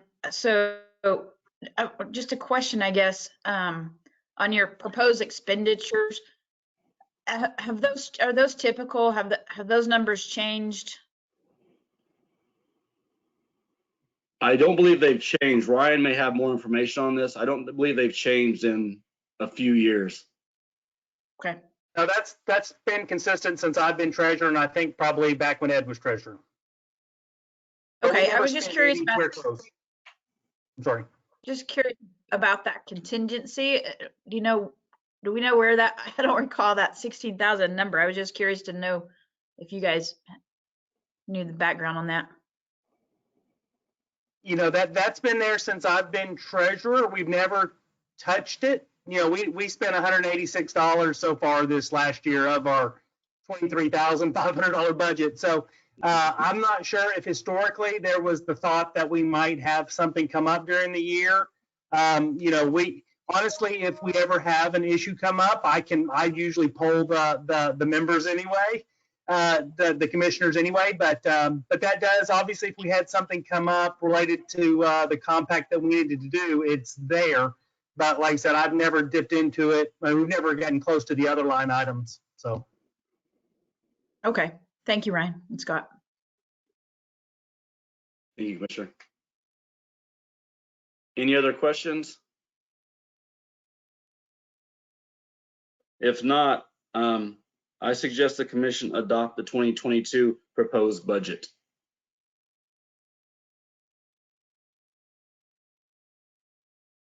Okay, is there a motion to approve? So it would be for the upcoming fiscal year, right? So that would be FY22. Correct. This is John Michael. I'll make a motion to approve the budget. Okay, thank you, John Michael. Have you making the motion? Is there a second? I'll second. This is Julie Cunningham.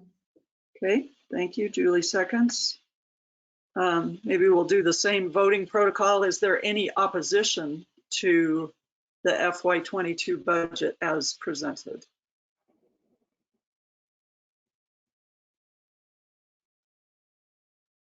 Okay, hearing none, the motion passes. And I would just direct folks to the chat if you're not taking a look at that.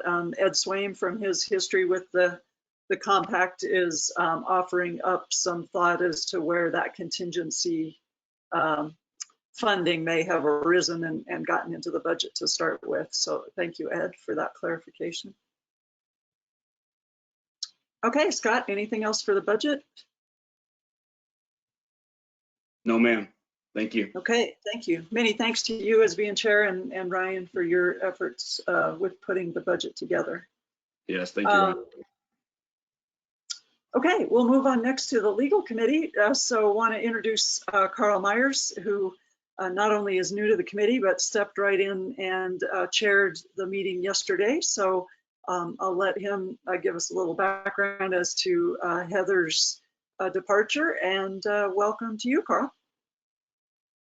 Thank you very much, Chairman Lowry. So Heather has left the Attorney General's office here in Texas to the State Office of Administrative Hearings, where she is in a position as an administrative law judge. So congratulations to Heather for that new role. And I'm thrilled to step in and learn about the Red River and the issues here.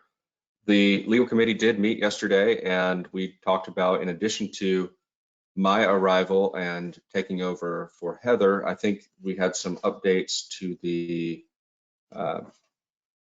the roster, if you will, of the legal committee.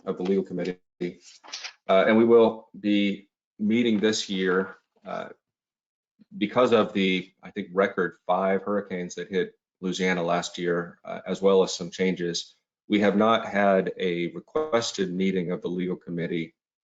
So we're going to be doing that at some time in the upcoming year, and we'll report back to discuss some of the issues that Louisiana and Arkansas would like to discuss as a group. And that's the extent of what we have to report today. Great, thank you. Are there questions? Or would any of the other legal committee members want to weigh in?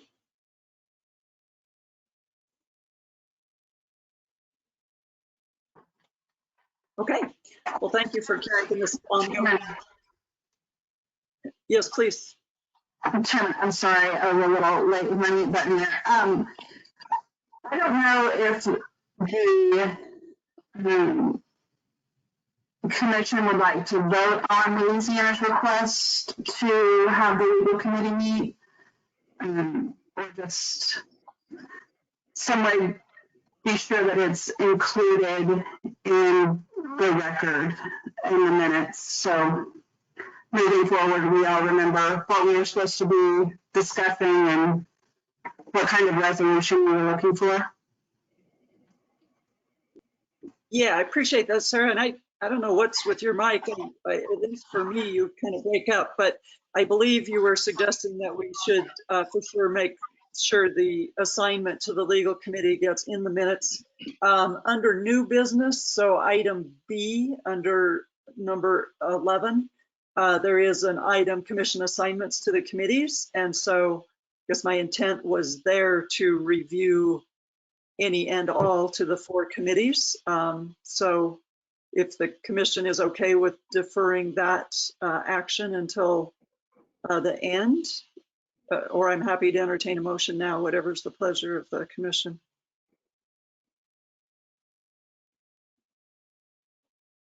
No, that's fine, Sue. We can wait till the end. This is Pat in Louisiana. Okay, thanks, Pat. I've tried to kind of not lose track. So if there's any requests from the other 2 committees that we're about to hear from, we will add those to the list as well. So thank you, Sarah. That's a good suggestion. We want to be as clear as we can in our sort of marching orders, if you will, to the committees. So thank you. So I think we'll move on then, and thank you, Carl, for that report. I think we'll move on to Engineering Committee and back to Scott. Thank you, Chairman. The Engineering Committee met for about an hour yesterday, and I will provide a summary of things that were discussed, topics that were presented. Texas reported on reservoir levels, stating that overall reservoirs in the basin are about 92% full. Texas also reported on water use permitting activity, dam safety, and stream flow conditions. Flows were highly variable in 2020, with most flow in the normal to above normal range. Oklahoma reported on dam safety that included rules updates for fees and minimum standards for inspections, as well as high hazard potential dam grants from FEMA.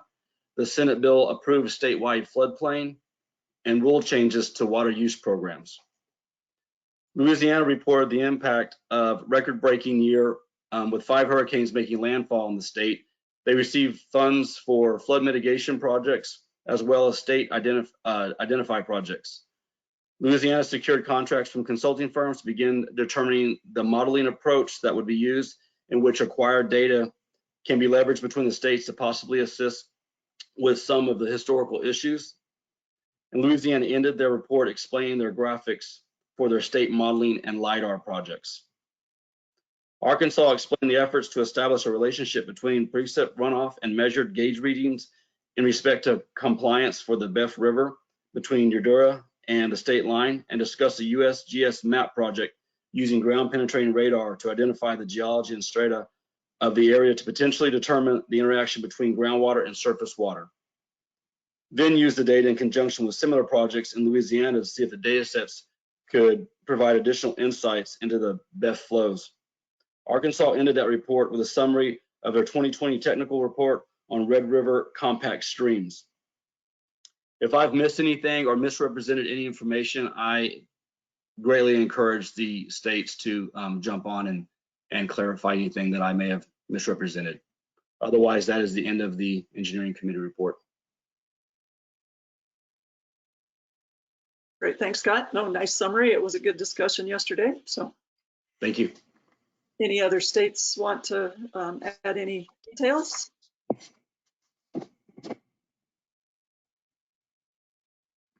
Okay, I think you can continue on with the Environmental Committee. All righty. Same thing, the Environmental Committee met for about an hour yesterday, and I'll provide a summary. Texas reported on their ongoing zebra mussel problem within the basin, as well as the success of their Clean Rivers program and water quality monitoring program. Oklahoma reported on their beneficial use monitoring program, or their BUMP program, bathymetric mapping activities across the state, their stream engaging partnership with the USGS, and their financial assistance program, specifically discussing infrastructure mapping with smaller municipalities. Louisiana reported that they had finalized their 2020 integrated report and completed their 2020 water resources annual report. They reported that currently their work was focused in the South, and in general, water quality was improving. Arkansas stated that they had provided an environmental report and would be happy to answer any questions later if needed. They reported that there were not a lot of changes to the 303D listing and had numerous non-point projects focused in Southern Arkansas. And that concludes my environmental committee report. Again, if I've misrepresented anything or missed some information, please jump on in.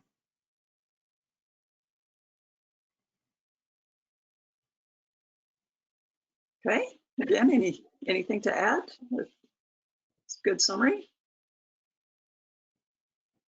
Thank you, Chairman. Okay. Anything in general about the committees? Again, we'll do assignments later, but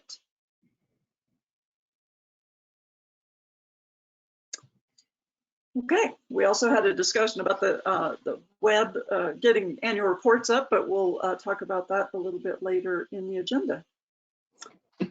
So we've been on a little over an hour and a half. I guess just wanted to do a quick check. Would anybody like to take a break, or should we move right into the federal agency reports?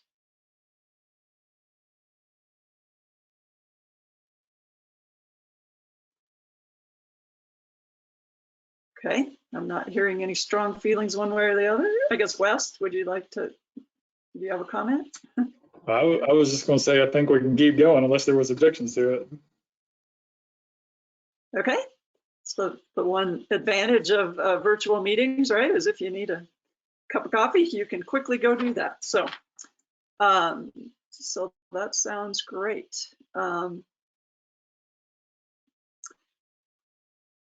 So we will move into the federal reports then, and just follow the listing as was sent out on the agenda. So first up, we will hear from the U.S. Army Corps of Engineers, and we'll be hearing from Mike Abadi, who is the Chief of the Civil Works Branch at the Tulsa District. So Mike, it's all yours. All right. And Sue, you said somebody could share my slides with everybody?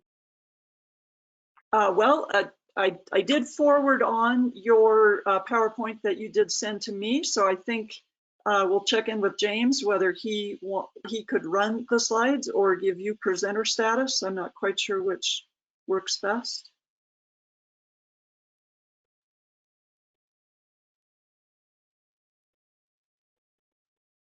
I can try to share. Let's see here.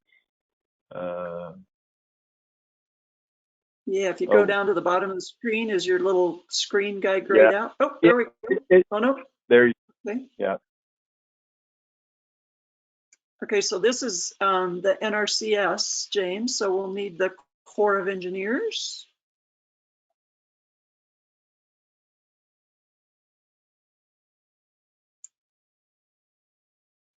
So this, the one that you have up right now will be the fourth presentation.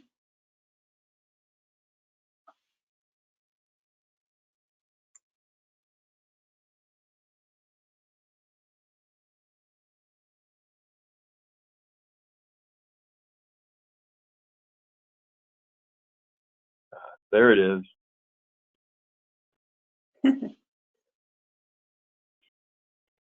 Thank you, James.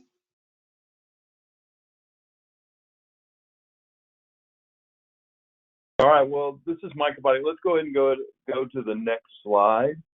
All right. So a few years ago, we actually broke our Red River area and our operations project into two, the Texoma area and the Yugo area. After reconsideration, we actually have brought them all back together. So we only have the Texoma area, or the Red River area, and it has the upper as well as the lower red. Louis Holstead is our OPM over this area, our operations project manager, and Isaac Martin is the deputy OPM. So a little bit change, but we just feel that bringing them all back together is a better management philosophy. So one of the changes in the area. Next slide, please. So this is our overall budget from FY 2021 as well as 22. So in 20, the construction dollars there, the 2.7 million, that was actually for Pine Creek to complete the work on the dam safety project at Pine Creek. Actually, we are essentially complete. The only thing we're doing is actually we have a team out there right now installing new piezometers, and everything has gone really, really well on that dam safety project. And then for O&M, and this is our total district, which covers, the southern half of Kansas, all of Oklahoma, and then the Red River area basin of Texas. We had a total of 107 million. Of that, 97 million was normal appropriation, and about 10.4 million was work plan. Our plan was at the end of in 20 we allocated about 19 million of non-routine maintenance. Of course, most of our projects are nearing the 50 years or older, so we have a lot of old projects. So we want to invest a lot into the projects. So for the FY 21, and that should actually say allocation, not president's budget, because we actually have a real budget. Overall investigations of 2.7 million. Actually, that is for the completion of our dam safety study at Keystone, which is on the Arkansas Basin, and overall O&M about 103 million, with 8.6 million for work plan. And then on the 22, notice how it says to be determined. The president did release a few weeks ago they call it a skinny budget, which is just at the total appropriation level or the total budget level, not even broken by appropriation. So we're slated to get about $6.8 billion. Unfortunately, we don't know where that goes. So until the actual president's budget details released, we really can't discuss that in any detail. So let's go to next slide, which is zooming in on the budget for the Red River area. Actually, I just realized I was looking at this, the 20 allocation should have that 2.7 million for Pine Creek. Oh, by the way, we are still working in the Tulsa district from home, so you get to hear my dog bark, and I apologize for that. I just had to go yell at Frankie. He was barking, so sorry about that. So one of the things I really want to point out here on this slide is our O&M budget. So in FY20, so what we found out in FY21 President's budget when it was released, there was no funding for the Red River Chloride Control Project Area 8. That's Truscott, okay? There was no funding in the President's budget for that. OMB had zeroed out that budget because it's a water quality project, and they decided water quality is not necessarily a mission that they want the Corps of Engineers to maintain. So what we did is as soon as we found out about that, we put a package in the FY20 work plan, and we received $1,544,000 in the FY20 work plan to continue to operate this project in FY21. And we are continuing to operate that project this FY. So what we also did is in FY21, we did submit the budget package in 22, but we also submitted a package in 22 work plan, or excuse me, the 21 work plan for continued operation. If you notice in the quad that says the 21 allocation, there's no money in the work plan. We did not receive any funding. Now, like I said previously, I cannot tell you whether or not, until the budget is released, whether or not we receive funding for Area 8 chloride control. So at this time, all I can say is there appears to be a risk that we will not receive funding to continue operation and maintenance of this project. Just to update everybody what this project is, it's a water quality project that removes chlorides from the Red River Basin, approximately 500 tons a day. We have a pump station and an inflatable dam and 22 miles of pipe that is pumped into Truscott Brine Reservoir. If we do not receive funding, our plan is to determine how we can move into a stakeholder status, and that's where we secure the assets. Try to, of course, we can't operate or maintain them, so we will stop pumping brine water to Truscott, which means the brines will move on downstream in the Red River Basin. As soon as the president's budget is released, we will be notifying our key stakeholders, which is the Red River Authority of Texas, the Red River Valley Association, as well as Wichita Falls a municipal water group. We'll also be notifying all congressional stakeholders within Oklahoma and Texas. Understand also, please, that this project has been operating since the mid-'80s. This is a decision from the Office of Management and Budget to zero out this request. And unfortunately, if we do not receive funding, we'll have to move it into a caretaker status. We have also requested funding to start what is called a disposition study.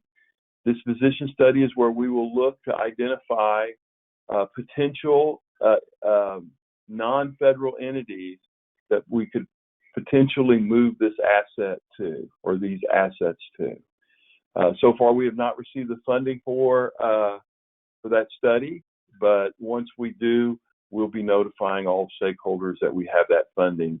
The funding for that study is 100% federal, so there's no cost shared required.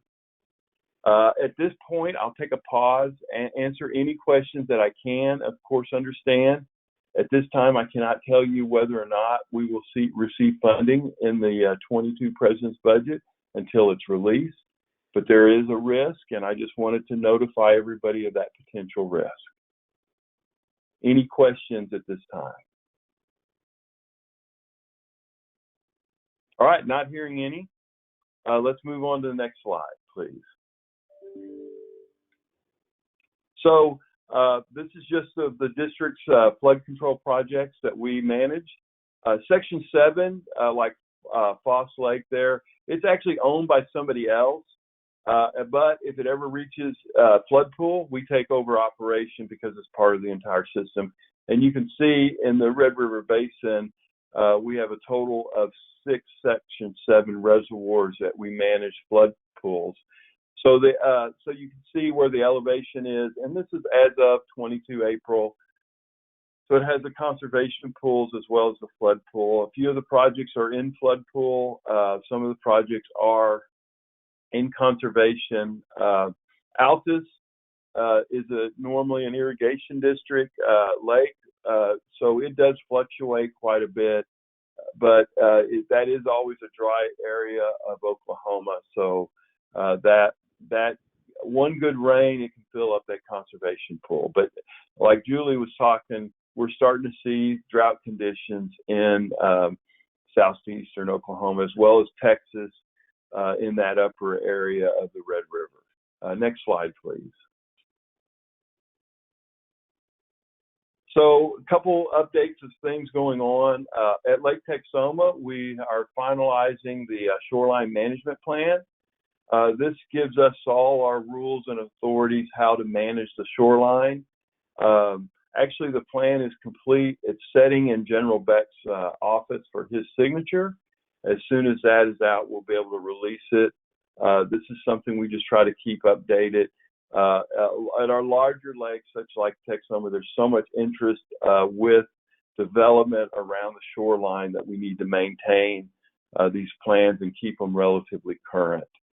Also, we're updating the master plan at Hugo, and we had just started that plan. We had a kickoff meeting on the 1st of April, and you can see the schedule, and we'll complete that master plan update in November of 2022.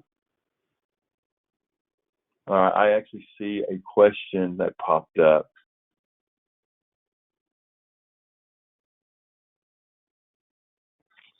And unfortunately, Ed, we don't have any authority to request other agencies to or departments to fund our projects, because by federal law, we get our appropriations through the energy and water, and so we won't pursue it. Now, we will. Part of that disposition is if there is another federal agency that's interested in overtaking the project and they feel that they can receive budget authority, we'd pursue that. That's part of that disposition study. But typically, we focus on non-federal entities to look at that.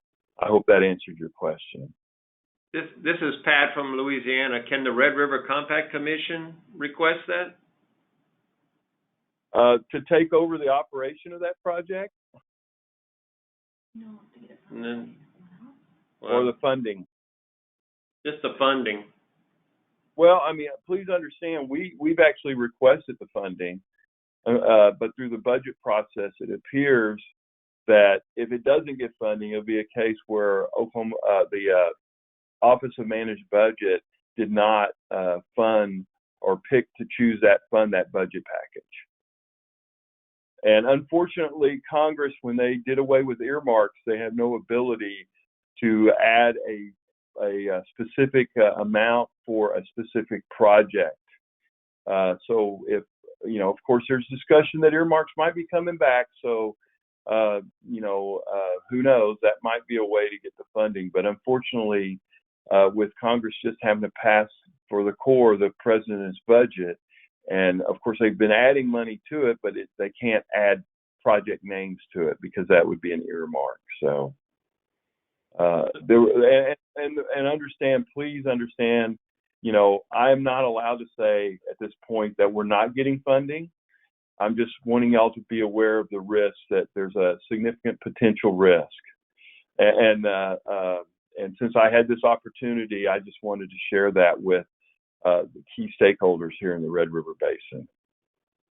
This is Ed Knight. Strictly for the sake of planning and organizing and maybe coordinated efforts in the near future, are there any other federal agencies or departments that might be appropriate to start punching buttons on, like EPA or DNR or something like that?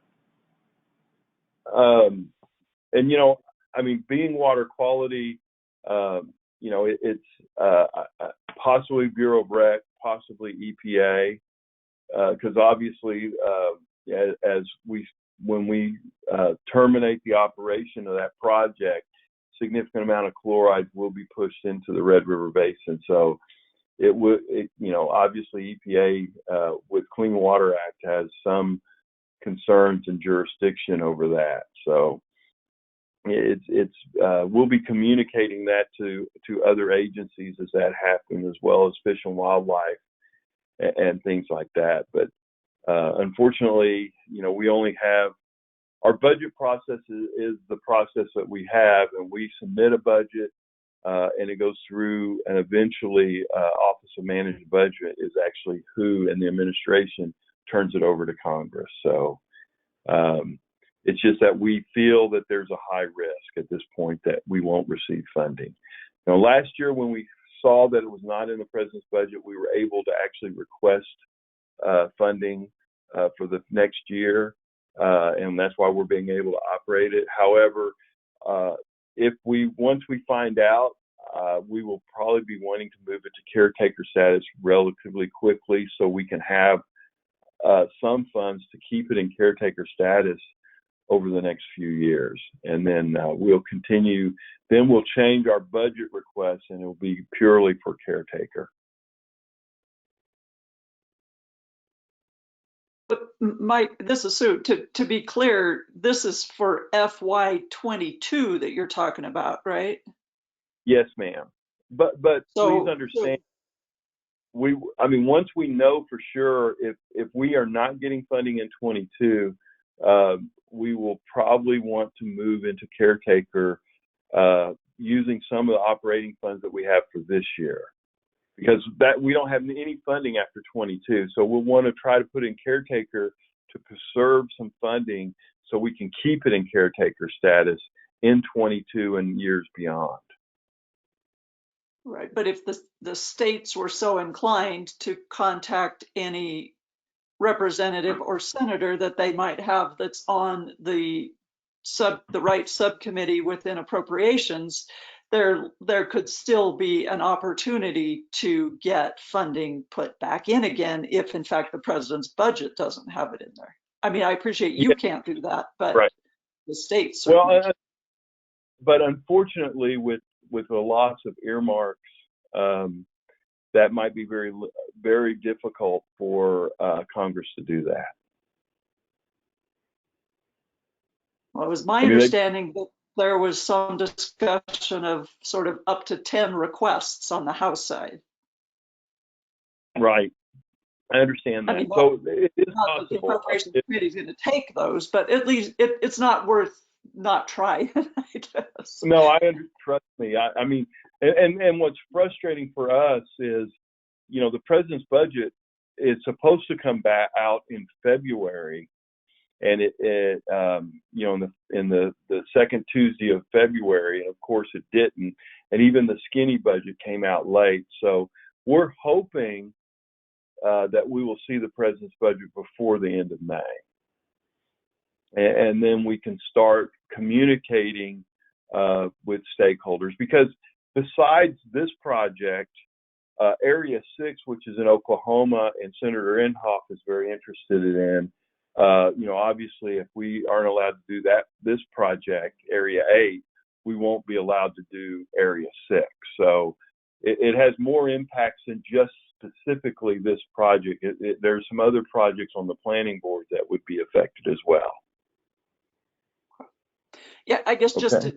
to answer, and sorry, I didn't quite hear whether that was Pat or Wes that asked whether the commission itself could take a role, but certainly the states could, once the president's budget has been released, could have a reaction, I guess, and then communicate that reaction back to Congress in some fashion. So anyway, I just didn't want to let that possibility of still having a chance to make some sort of change at the congressional level for FY22 could still happen.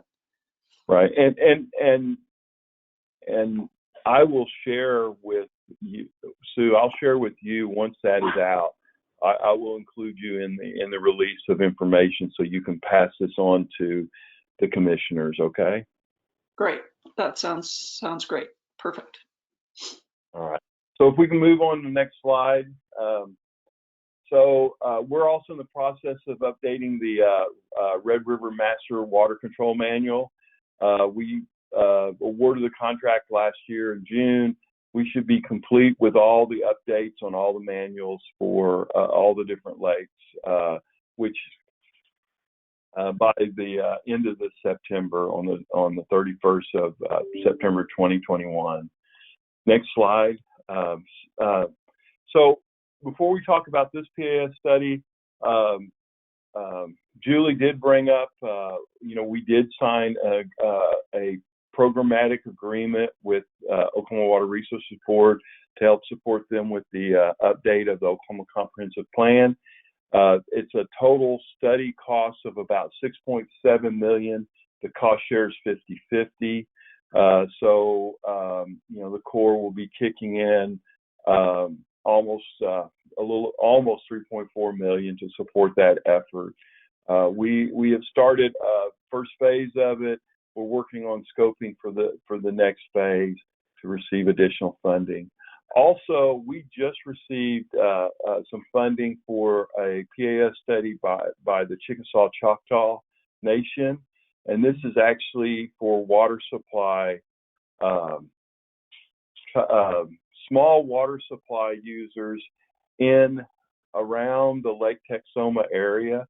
it goes from Atoka all the way down to Durant and over to Ardmore, and a lot of the different county, the small rural water districts, as well as the small community water districts.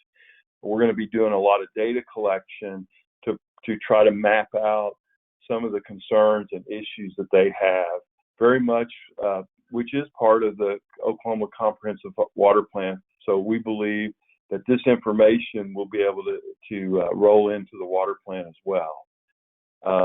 So this PAS study, it's a new study. We're getting ready to start. We're just waiting on the federal funding. We've already signed the agreement. And so, like all PAS, it's under Section 22 of the Water Resources Development Act of '74. Basically, members from Texas, the Red River Authority of Texas came to us, and the legislator had asked them if navigation on the Red River was possible. And actually they met with us, and we shared with them that we actually did a study in the 70s, and it is possible. Of course, what our study saw, that it wasn't economically justified at that time. So what the purpose of this study is, just we're going to update those economics. Relatively a fairly detailed study in the 70s that include, if I remember correctly, about 7 locks. And this would take it from Index, Arkansas, all the way to the Denison Dam. It was about 7 locks and 3 additional reservoirs to supply water for navigation. This is about $360,000 study that's cost shared 50-50. And Randy with the Red River Authority of Texas is our cost sharing sponsor. So we're just waiting on getting some money from our headquarters, and then I'll get Randy's money, and we'll kick off this effort, which will take about 18 months. Next slide, please. So this is our non-routine maintenance. Like I said, we have a lot of elderly projects in our portfolio, and so we're constantly trying to do what we consider non-routine maintenance, large replacements. As you can see at Lake Texoma, we installed a bunch of floodgates and hoist. Then Pine Creek, we replaced the service bridge as well as some gates and seals. At Hugo, we had a really bad leak. We finally repaired the roof there at the Hugo project office, and replacing the emergency gates and wet wells, making a repair to the wet wells there at Sardis. And then at Pine Creek, the splitter wall and conduit. Of course, through the dam safety project, we sleeved the conduit with steel pipe so it would have a higher amount of pressure that when we made releases. Unfortunately, as we had just completed that, we actually had a significant flood event and had significant releases out of the conduit. And so we had to go back in and make some painting repair to the conduit. And then Broken Bow, we need to replace the floating bulkhead so we can work on the Tainer gates there. And so we finally got that contract awarded. Next slide, please. So the next series of slides, I usually always talk, more technical stuff. I just wanted to show some of the grassroots things that we do in the Red River area. We have a great group of staff at our lakes, and they do a lot of different things. And this is just some of the example of the work that's done. So just some of the minor maintenance updates. We've upgraded the electrical at Waurika. That's a constant battle as RVs keep increasing. They always want a higher ampage, and now they want 50 amp service for all of the electrical things at our parks so they can plug in those new recreational vehicles. So we've been able to upgrade some of those at Waurika. We've also at the Kiowa Park replaced our water lines and upgraded. So the Sioux Lock, which is up in Wisconsin, that lock freezes. So in the winter months, they literally furlough those core employees. So what we've had been doing this for years is been bringing these highly trained maintenance people from the lockdown to our area and letting them do some welding and different things for us. And they appreciate it because they actually get a paycheck in the winter months. So it's been a great way for us to use other core assets from another part of the country. And then at UGO, we've done some primary repair on the electrical for the day use. We also, in this case, we used our navigation electrical crew from the McCarn system. Next slide, please. So just some of the flood risk management update. We've installed new piezometers at Broken Bow. That's that picture with the drilling rig there. And then the UGO Tainer gates, the picture sort of in the next slide. I'm sorry, you're one slide behind me. There you go. The picture sort of in the middle. You see that little white dot sort of suspended? That's a man. So it gives you the order of magnitude of when we talk about these Tainer gates, the size of them. So we were doing inspections, and we do these so we can see what needs to be done, and so we can pull together a package to budget for the repair. And then our staff replaced the cabling and re-anchored the bulkhead, and that's the picture in the lower right. Next slide, please.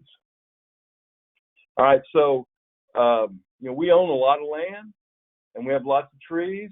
So we've been actually just started doing a forestry program at Pine Creek and Broken Bow, where we actually are receiving funding for people to go out and harvest these trees.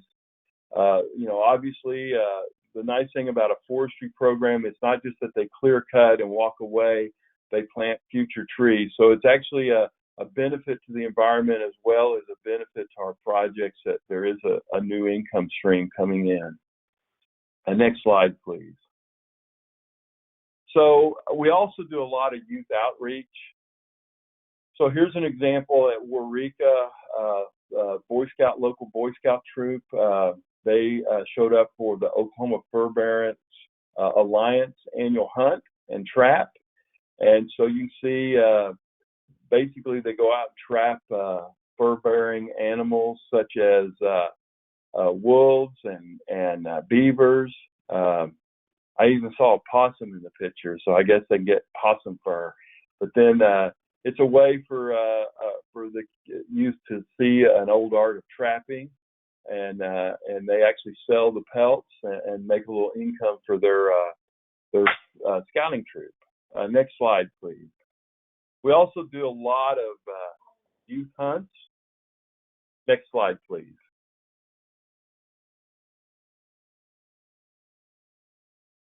And so at Waurika, Yuko, Pine Creek, we had some youth hunts. Over 55 kids showed up. 31 of them were successful in harvesting a deer, and there was one unlucky hog there in the middle. I think our Arkansas commissioner mentioned feral hog issues. So we have them here we have them in Oklahoma too. That the problem with those feral hogs. So, but you can see by the smiles on those kids' faces, they all had a good time. So, and this helps manage the deer population on our projects. Next slide, please. So on April 9th this year, we celebrated the 75th anniversary of Lake Texoma and Denison Dam. This project's been in operations for over 75 years. We had a lot. This was a really nice event, very educational. Some folks got to go on a powerhouse tour. We had some really nice speakers. New Congressman Pat Fallon from Texas District Number 4 was there. We had some state senator from Oklahoma,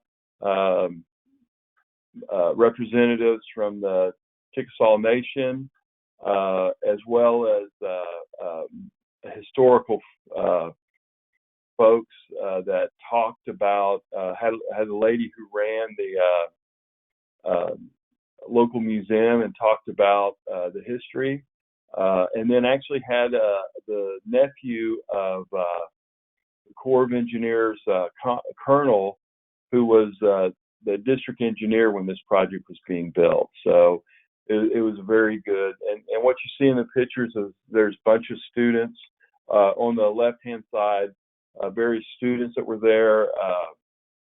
Brigadier General Beck and Colonel Preston are the two in the uniform. Colonel Preston is the tall one. It's my commander. General Beck is our division commander. And then on the right side, what you have is the local Boy Scout and Cub Scout troop that was actually the flag bearers, the honor guard, when the flags came in for the ceremony. And then there's a bunch of our local rangers that did the crowd control. And then what's in the center is a runner from the Denison Powerhouse that we removed in 2020. It was originally put in service in 1947. And, we just couldn't get it very many more years out of it. So we replaced it in 2020. The unique thing about this project where we replaced this, it was 100% funded through the hydropower users. So the customer of the hydropower power that we generate has paid for this, that work. Next slide, please. So the little plaque that's in front of it, this next slide that's coming up, is actually just a inset, if you will, of what the plaque is. I just shared that just because I thought maybe y'all would like to see that. But it does talk about how it was put into service. And this was turbine 1. The original turbine went in 44. Of course, there was something going on in the mid 40s, and so production sort of stopped for a little bit, not too long, because they realized that this project was very important to the folks of Oklahoma and Texas, and they really wanted to get power even during World War II. So the project continued on, and that's why it was able to go into service. So with that, the last slide is any questions. I'll be glad to entertain any other questions that you have at this time.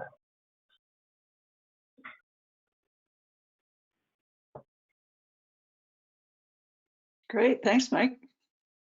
All right, I hope y'all enjoyed a few of the things that we do at our lake offices besides just repair stuff. Yeah, which is important too, but good to have a celebration too. So that's great. All right, thank you, Madam Chairman. You bet, thank you. So any other Corps of Engineer questions? Okay, lots of good work going on. Thanks, Mike, appreciate that. We'll move on next to the Bureau of Reclamation. So Nathan. Hi, yeah, thank you.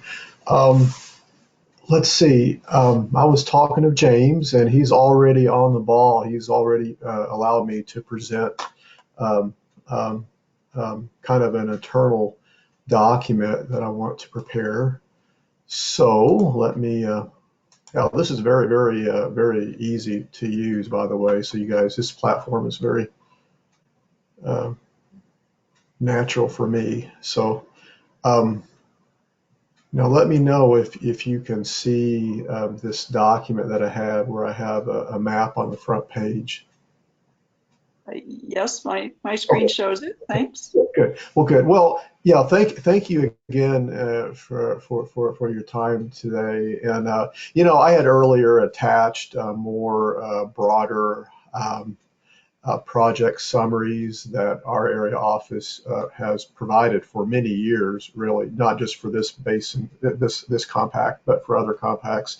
But I thought that it would be a little more meaningful if I just kind of narrow that down to try to focus on only the projects that are literally within the Red River Basin. So that's what I'm going to try to do, and these are just kind of some internal notes that I was planning on providing.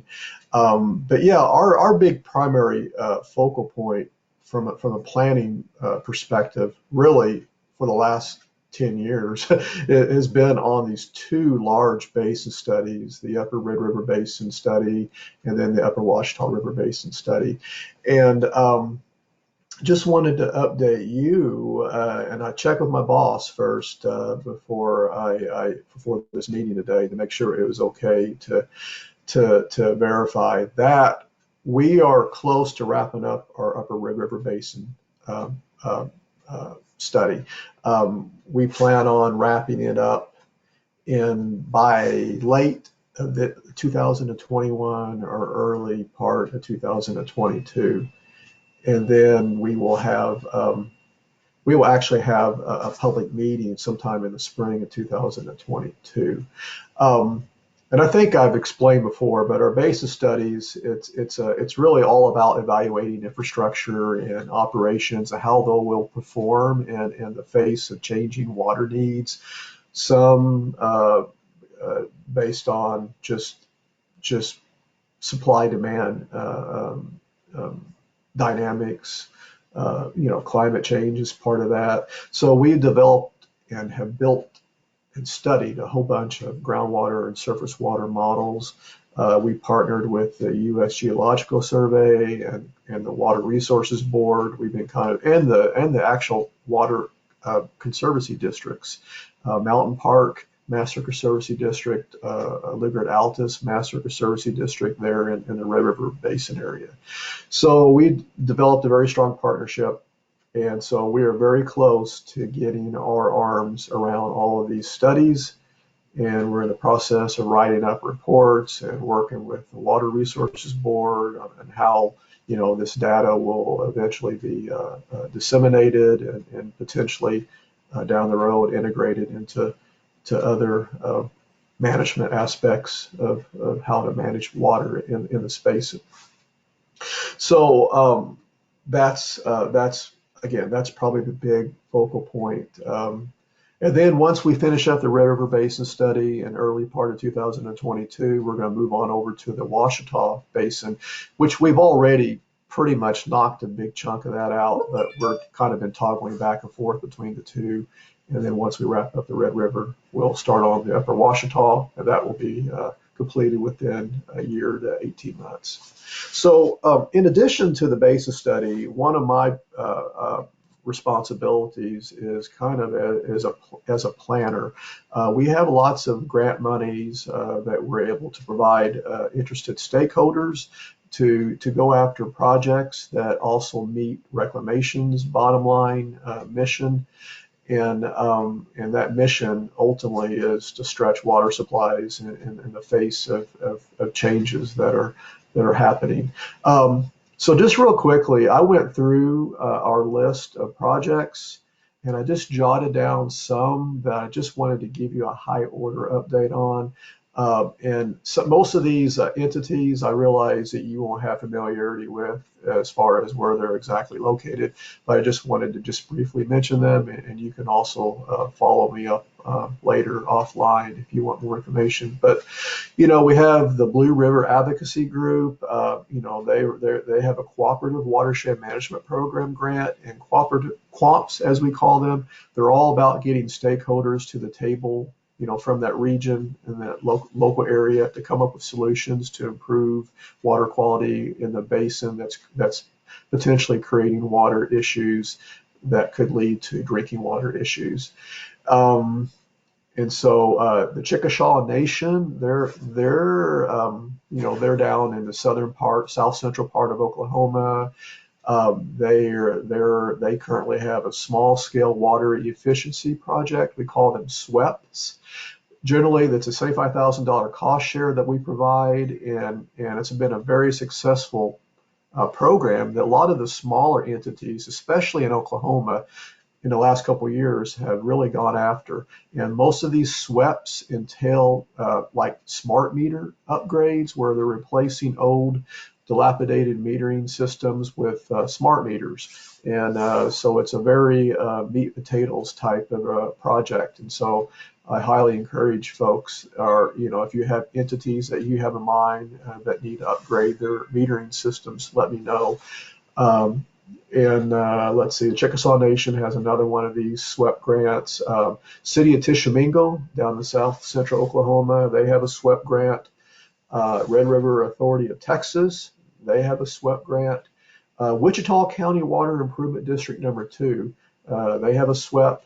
Now the City of Durant, they have a similar project. It's called a Water and Energy Efficiency Grant. We call them WEEG.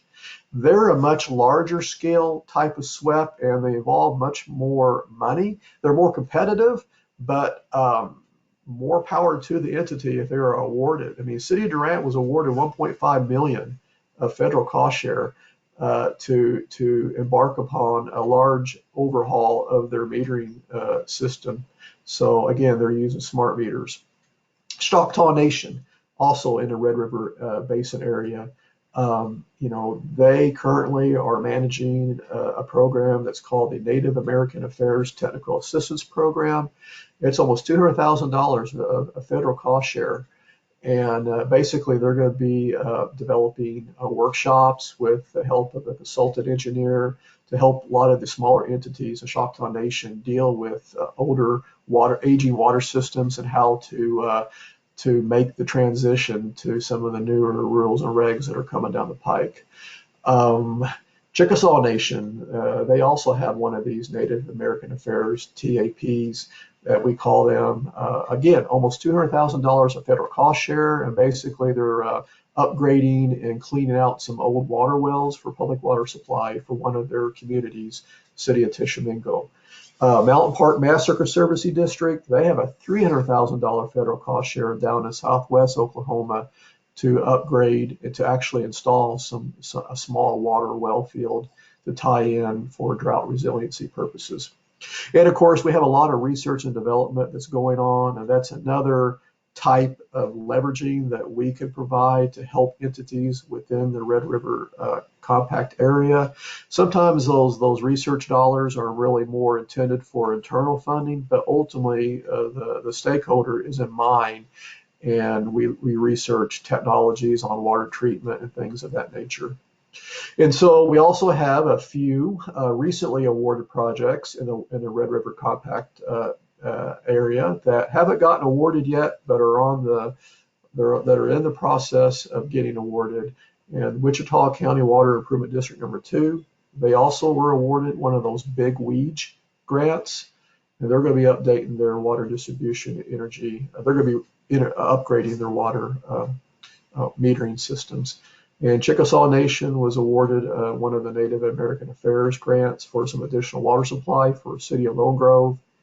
In Lake of the Arbuckle's Watershed Association down in the Arbuckle Lakes region of south central Oklahoma, they're embarking upon another one of those QAMPs, as we call them, to actually go out and put to use in the best practices that they had already developed through their stakeholders that came together to address water quality issues. So, and then lastly, we have a couple of awards that will soon be announced. We'll have another SWEP award that will be coming out. And again, I highly encourage you to get the word out to any stakeholder in your area that you work with that may be needing to do some upgrades to their metering systems in particular. So, we have other ways too to get this information out. I mean, we have quarterly calls with the Water Resources Board, and now we're coordinating more closely on our grant programs, and they're helping to get the word out through they have their own dissemination email distribution lists that they use. We work with Oklahoma Rural Water Association, and we work with the Red River Valley Authority. Rich, in particular, has been really good about getting our announcements out through his social media blurbs. So with all that said, you can also reach out to me with my email address that I provided below, as well as call me if you want to get on our email distribution list, just for some redundancy. So, that's kind of a short high order summary, but again, we're all about partnering, finding stakeholders that really we can help the stakeholders out, and we can also help meet our bottom line needs, which is, again, stretching water supplies and finding novel solutions to managing and conserving water. So that's really kind of what I wanted to touch on today. And if you have any questions, please address them now, or you could just contact me offline. Great, thank you, Nathan, and thanks for providing your contact info so people can reach out as they think of questions. Any burning question right now you'd like to follow up with Nathan? Okay, well, thanks for that overview of what Bureau Reclamation's up to in the basin. So thank you. Thank you, Thanks Commissioner. for concentrating on our basin of interest here. So appreciate that. You're welcome. You're welcome.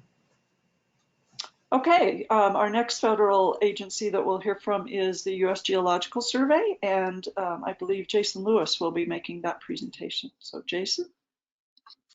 Yeah, good morning again. We don't have any slides, so I guess I'll just kind of go over a couple quick projects we've got wrapping up in the basin and ongoing. So one of the projects we have going is our Red River Focus Area Study that was funded probably about 6 or 5 years ago, and a lot of the deliverables we have associated with this project are wrapping up. And so with this project, we'll have a data release summarizing water use from 2010 and 2015 at the Huck 8 scale throughout the Red River Basin that will be published. We're going to have a USGS SIR, we call them, Scientific Investigations Report, our PRMS model, which is our Precipitation Runoff Modeling System. That's in the final phase of approval through our colleague review process, and so we'll have that published as well. We're also going to have 2 journal articles coming out of this project. One's going to deal with ecological flows in the central part of the basin, and then the follow-up article will be about ecological flows in the lower part of the basin. And these will be published through our Science-based webpage. And then what we think is probably the catch-all of these projects is we're going to have a website developed with this focus area study as the main web page, and then all the projects and data releases and accompanying data files will be able to be downloaded from this web page. And we hope to have that out in early FY22. As far as other work we got going on in the basin, we're still doing our monitoring and zebra mussel work in Lake Texoma, as well as some flood mapping and firm mapping in the basin. And as we talked about yesterday and earlier today, you know, our headline is our stream gauge program, which is still ongoing. We haven't added many new gauges recently, but the long-term gauges in this basin have some of them have over 80 years of record right now, which is very valuable historical record. So I think we want to end this with saying a big thanks to the Commission for their continued support for these stream gauges. It's greatly appreciated, as well as a big thanks to our in-state cooperators that help fund these gauges. Without those fundings, this network wouldn't be possible. So before I conclude, I guess I'd want to turn it over to Chris Churchill and Gary Burke to see if they have anything to add on the USGS portion. Jason, this is Gary. I think you did a pretty good job of covering our activities here in the basin. We are monitoring zebra mussels at one other lake at Greenbelt Reservoir in the Red River Basin, but yes, I second what you said about the gauge network and the projects we're doing. Thanks, Gary. Does anybody have any questions from the USGS?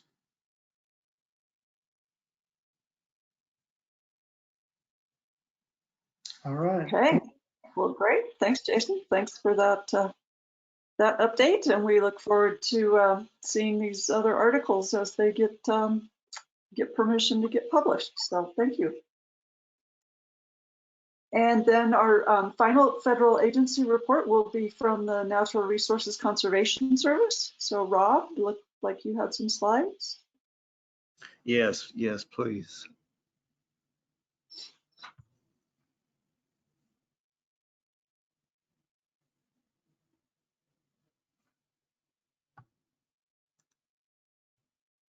I don't know. There we go.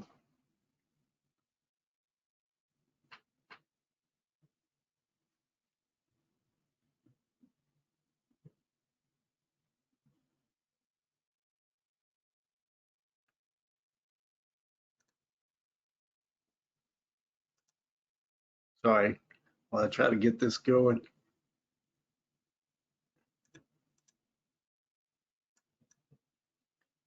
Can you guys see that? We can. It doesn't appear to be in full slideshow mode yet. We still see the PowerPoint banner across the top. Okay. Would you guys mind advancing that for me so I don't waste everyone's time trying to figure this out? I've not done this before on go-to meetings.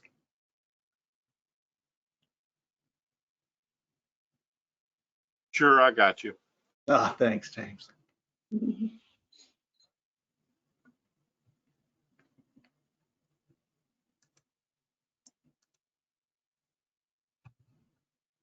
Okay, so see, it's not showing up on my end. Are you guys seeing it now?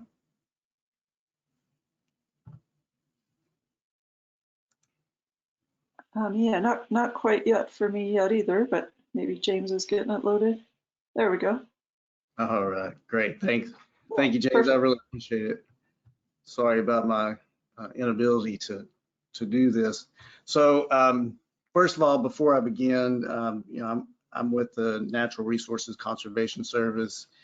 And, I'd just like to take a moment to acknowledge our nation's farmers and ranchers and private landowners, because without their commitment to conservation and land stewardship and working with us through voluntary conservation, we wouldn't, as citizens, be the recipients of their hard labor, their food, and the clean water and air. So, I really appreciate all they do and look up to them for their efforts. If you'll advance to the next slide, please.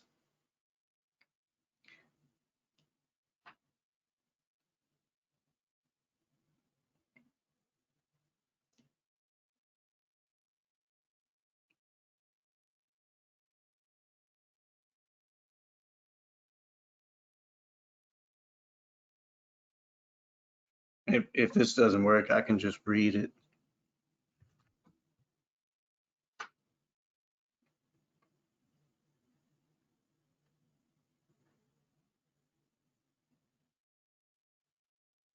Okay, great. So, I'd like to share with you guys just the Farm Bill accomplishments that we have and the conservation initiatives, as well as our watershed operations. Over $86 million in Farm Bill funding was invested in FY20 through our conservation programs. And so with this investment, we've applied over 900 conservation to over 900,000 acres, and more conservation practices have been planned, which will treat an additional 4 million acres within the Red River Basin. And the benefits of these practices include reduced soil erosion, reduced sedimentation, improved water quality and quantity, improved air quality, and so forth. So, we've really done a lot of efforts, and as I mentioned before, it's only through the private landowners. Next slide.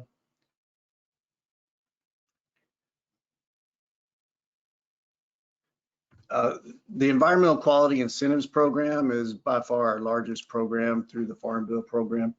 And through this, we've offered financial assistance to offset the cost of conservation practice implementation. So this past year, we've developed over 1,800 new EQIP contracts with private landowners, and we've done this on over 521,000 acres for a total investment of almost $48 million. Next slide. The Conservation Stewardship Program is designed to help our landowners build on existing conservation efforts and to help them in strengthening their operations. Landowners can plan and apply new and supporting conservation practices through a custom designed plan, and they use this to help them accomplish their conservation and ag production goals. Next slide. The Conservation and Stewardship Program also has grassland conservation initiatives. And this initiative provides financial assistance to protect grazing use, to conserve and improve soil and water and wildlife resources on that eligible land. Now, the enrollment of this program is limited to those producers who the Farm Service Agency has determined as having base acres that qualify for the land and the program. Next slide. The Regional Conservation Partnerships Program is a relatively new program. And I kind of visited about this last year, just kind of throwing it out there. It represents a huge opportunity for our agency and for our partners in leveraging funds, leveraging technical assistance in order to address a common resource concern. And some of the benefits of this program, it simplifies funding authorities. It authorizes regional conservation partnerships and contracts rather than requiring the enrollment through other program requirements. And it expands the flexibility of alternative funding arrangements with our partners, as well as the availability of watershed program authorities to protect outside of critical conservation areas. Next slide. Currently, we have 2 RCPP projects within the Red River Basin. Well, actually, there's 3. The Bayou Pierre Watershed Project is a partnership with the Red River Soil and Water Conservation District in Red River Parish in Louisiana. And this project focuses on improving soil and water quality in Bayou Pierre. And the common conservation practices used in this project are residue and tillage management, nutrient management, and cover crops. The Grassland Restoration Incentives Program, or GRIP, in Texas is a partnership with the Oaks and Prairie Joint Venture. And this project focuses on prairie restoration, but the overall intent is to provide upland wildlife habitat management to multiple upland game bird species. And then the last is the Limited Applied Irrigation Assistance Program, which it's focusing on irrigation efficiency, and that's over in the Texas Panhandle. Next slide, please. Currently, we have 2 initiatives within the Red River Basin. We have the Feral Swine Eradication and Control Pilot Program, and we have the Mississippi River Basin Healthy Watersheds Initiative. Next slide. The Feral Swine Eradication Control Pilot Program, it's a cooperative program between NRCS and USDA APHIS, Animal Plant Health Inspection Service. And project areas for this program are chosen by APHIS, and the pilot's administered through a competitive grant process through which the grantee will work directly with private landowners to implement a concentrated control program. The Red River watershed in Oklahoma, Texas, Arkansas, and Louisiana represents a high priority area for reducing damage of ag and mitigating these impacts. Next slide. The Mississippi River Basin Healthy Watershed Initiative provides targeted financial and technical assistance to address both water quality with excessive sediments and quantity and nutrients. This initiative, it's a new initiative for NRCS, and it's going to run, actually, it's not a new initiative, but it's the project goals of this initiative is 25% of the priority field acres in the project or area to be treated, reducing sediment and nutrient loading by 25% in the area, and then water savings of 10 to 25% through irrigation management. And so like some of the others, the key conservation practices are cover crops, residue management, mulch till, repairing buffer strips, irrigation reservoir, and so forth. Next slide. We continue to address emergency watershed issues in all 4 states. Our agency works closely with partners, conservation districts, and each of the state's respective soil and water conservation boards to complete the dam and watershed rehabs and repairs. Next slide. Louisiana has 2 projects that are ongoing, the Red Bayou Project and the Grant Parish Watershed Project. The Red Bayou project is located in northeast Caddo Parish, Louisiana, near the community of Gillum. And the Red Bayou itself is approximately 10.5 miles. It has 16,500 acre watershed that lies between the Red River and the Kelly Bayou, and approximately a little over 10,500 acres in the project areas and cropland. The majority of the crops currently grown are corn, cotton, soybeans, and grain sorghum. The Grant Parish Watershed Project distributes water through the watershed by different bayous and other channels. Oklahoma also has 2 ongoing projects, the Lower Bayou Site 12 and the Caney Coon Creek.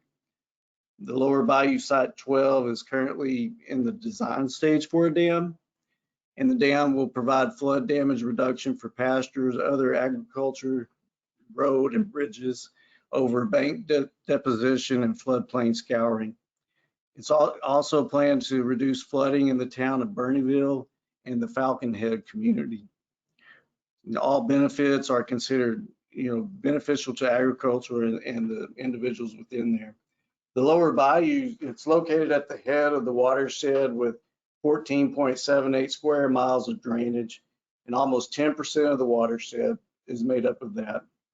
The estimated annual benefits of this is around $400,000. The Caney Coon Creek project we had construction completed recently with remedial repair, and this occurred at the Sugars Creek Devil's Canyon through a grade stabilization structure. So those are kind of the larger accomplishments with the watershed operations. This past fiscal year, a lot of other things were just normal type of maintenance type accomplishments. Next slide. And so these are our state conservationists. As I mentioned earlier, I'm providing this information relative to the 4, but Chad Kaser is the state conservationist in Louisiana. Mike Sullivan is a state con in Arkansas. Gary O'Neill is a state conservationist in Oklahoma. And Christy Oates is our state conservationist here in Texas. Christy replaced Salvador Salinas back in October of this past year. And thank you all. That's all I have to convey.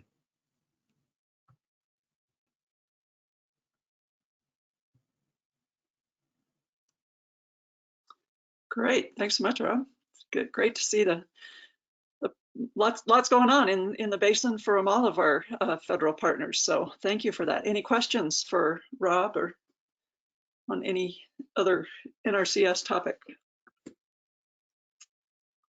Okay, thank you so much. So we'll now move on to our discussion topic section. We do have a couple more presentations from non-federal partners. So first up, I would like to introduce Kim Lutz. I think when Commissioner Landry first introduced his state report, he mentioned the vastness of the entire Mississippi River Basin and how all of that water eventually finds its way toward Louisiana. So America's Watershed Initiative is taking on the daunting task of looking at the entire watershed, which of course is a good chunk of the whole continental US. So Kim is their still relatively recent new executive director, and pleased she could join us today to give an overview of the initiative and their recent report card. So Kim, with that, I will turn it to you. Great, thank you so much. And James, I'm hoping that you can, yep, there it is, share, okay.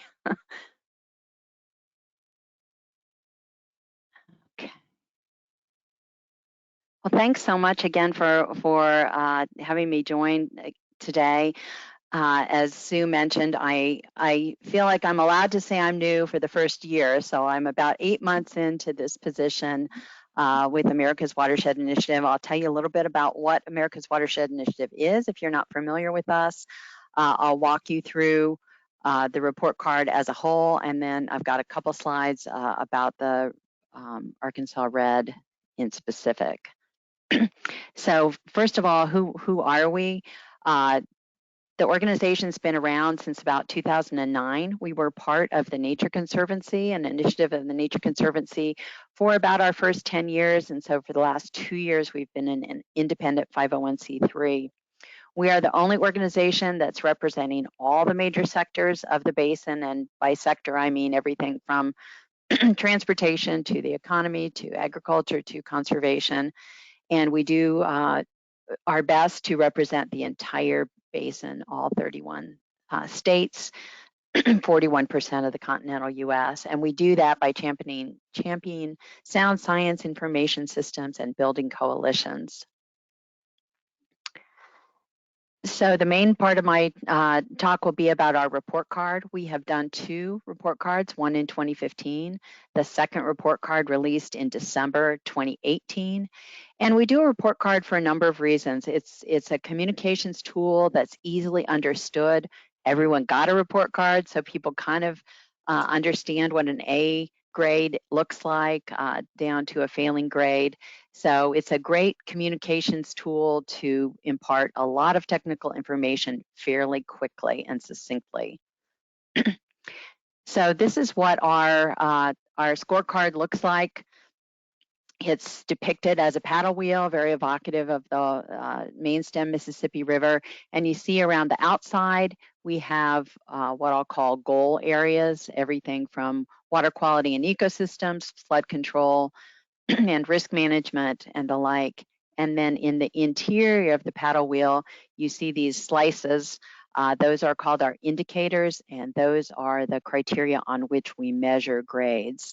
So we have 6 shared goals for the whole basin, 17 sub-basin metrics, 2 whole basin metrics at the mouth of the river, and then we report on all of those scores.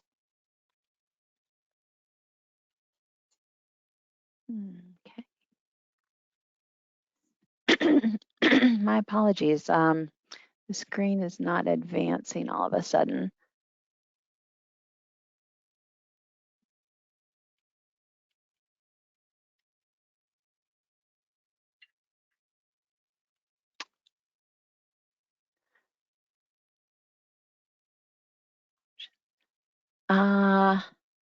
Let's see.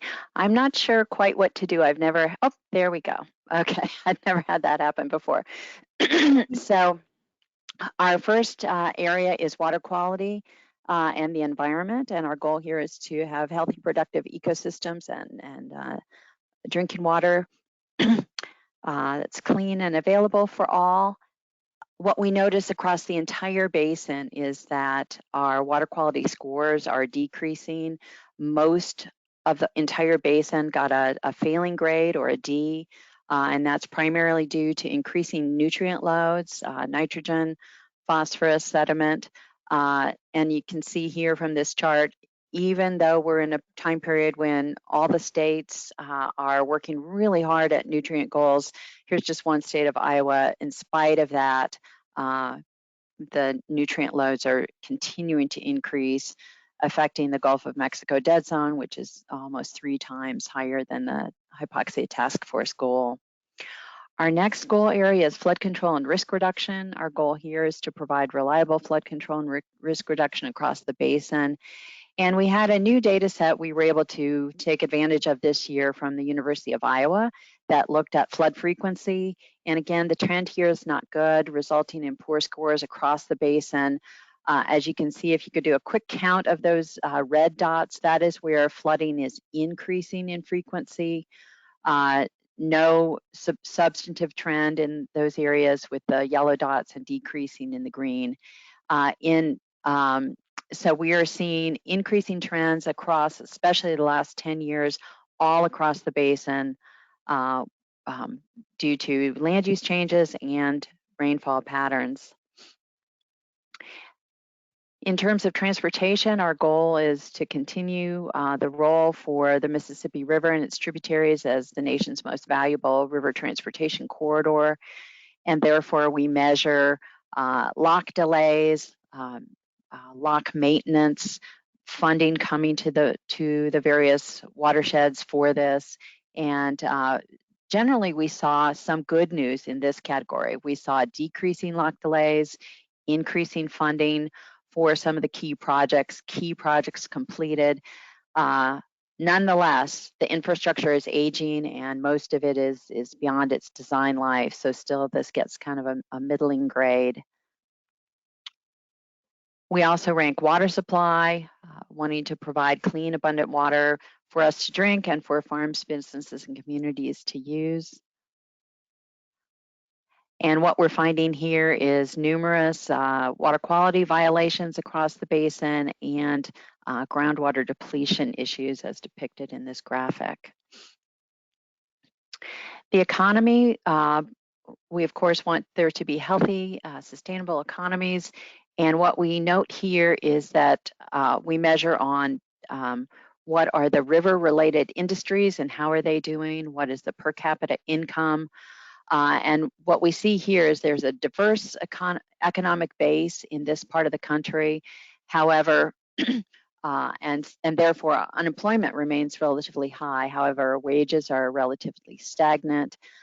So still some work to do in this sector as well.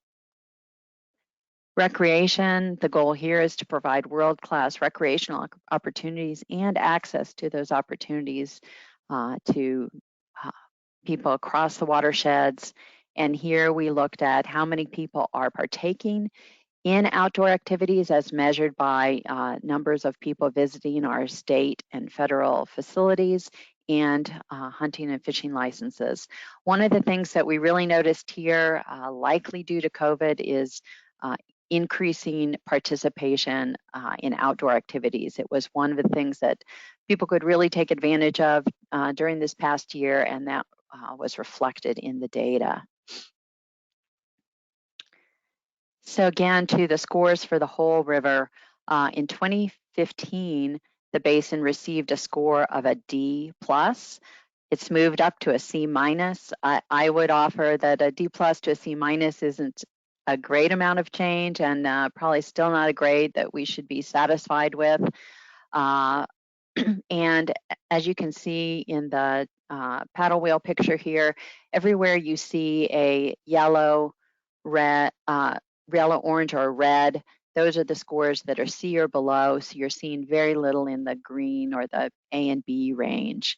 Another thing I'll point out is challenges with data availability. You'll see two of our categories here are empty due to inability to get certain data that is available at a watershed scale. Certainly that data exists on a state scale, but here we were trying to get a watershed-wide compatible data set, and that data wasn't available in the time frame that we needed to publish this report at the end of 2020. So data availability continues to be a challenge, both within basin and across basins, trying to get data in a compatible fashion. So a little bit about the Arkansas and Red River basins. I went back to the detailed report, and for those of you who are interested, you can look at the entire 70+ page document that goes through each metric and how those scores were calculated, what data sets were used, how the thresholds for each grade were set, and the actual numeric scores. So you can really track back. The entire methods document is found on our webpage, but I'll just highlight a couple things here that I noted. So these are the scores for the Arkansas Red, and maybe another comment. In a basin as big as this, we do some lumping, and so the Arkansas and Red are put together, as are the Tennessee and Ohio over here in the eastern part of the basin. So it's a big basin. There are probably lots of ways to lump and split, and this is the particular way that was chosen. So on water quality, we're seeing a decrease in water quality in this basin, just like there has been all over the basin, as well as some decrease, a 3% decrease in the loss of freshwater wetlands. In terms of flood control and risk reduction, there was actually quite a bit less flooding in this part of the basin than others. So the reason for that C score was primarily due to levee condition. And levees are assessed by the national metrics of levee condition, and we weight that against miles of levee. And so it was really the levee condition that brought that grade down to a C in this basin. Transportation, it was primarily the infrastructure condition. Lock delays looked pretty good. And what we noted here was the age of the locks was really the reason pulling that score down to a D in this basin. In terms of water supply, the reason for that score was primarily due to health-related violations. As you might guess, in water supply, the band between an A and a failing grade is pretty narrow because we'd like to see as few of those health-related advisories as possible. And there were 13% of the population experienced health-related water supply issues in the course of the study.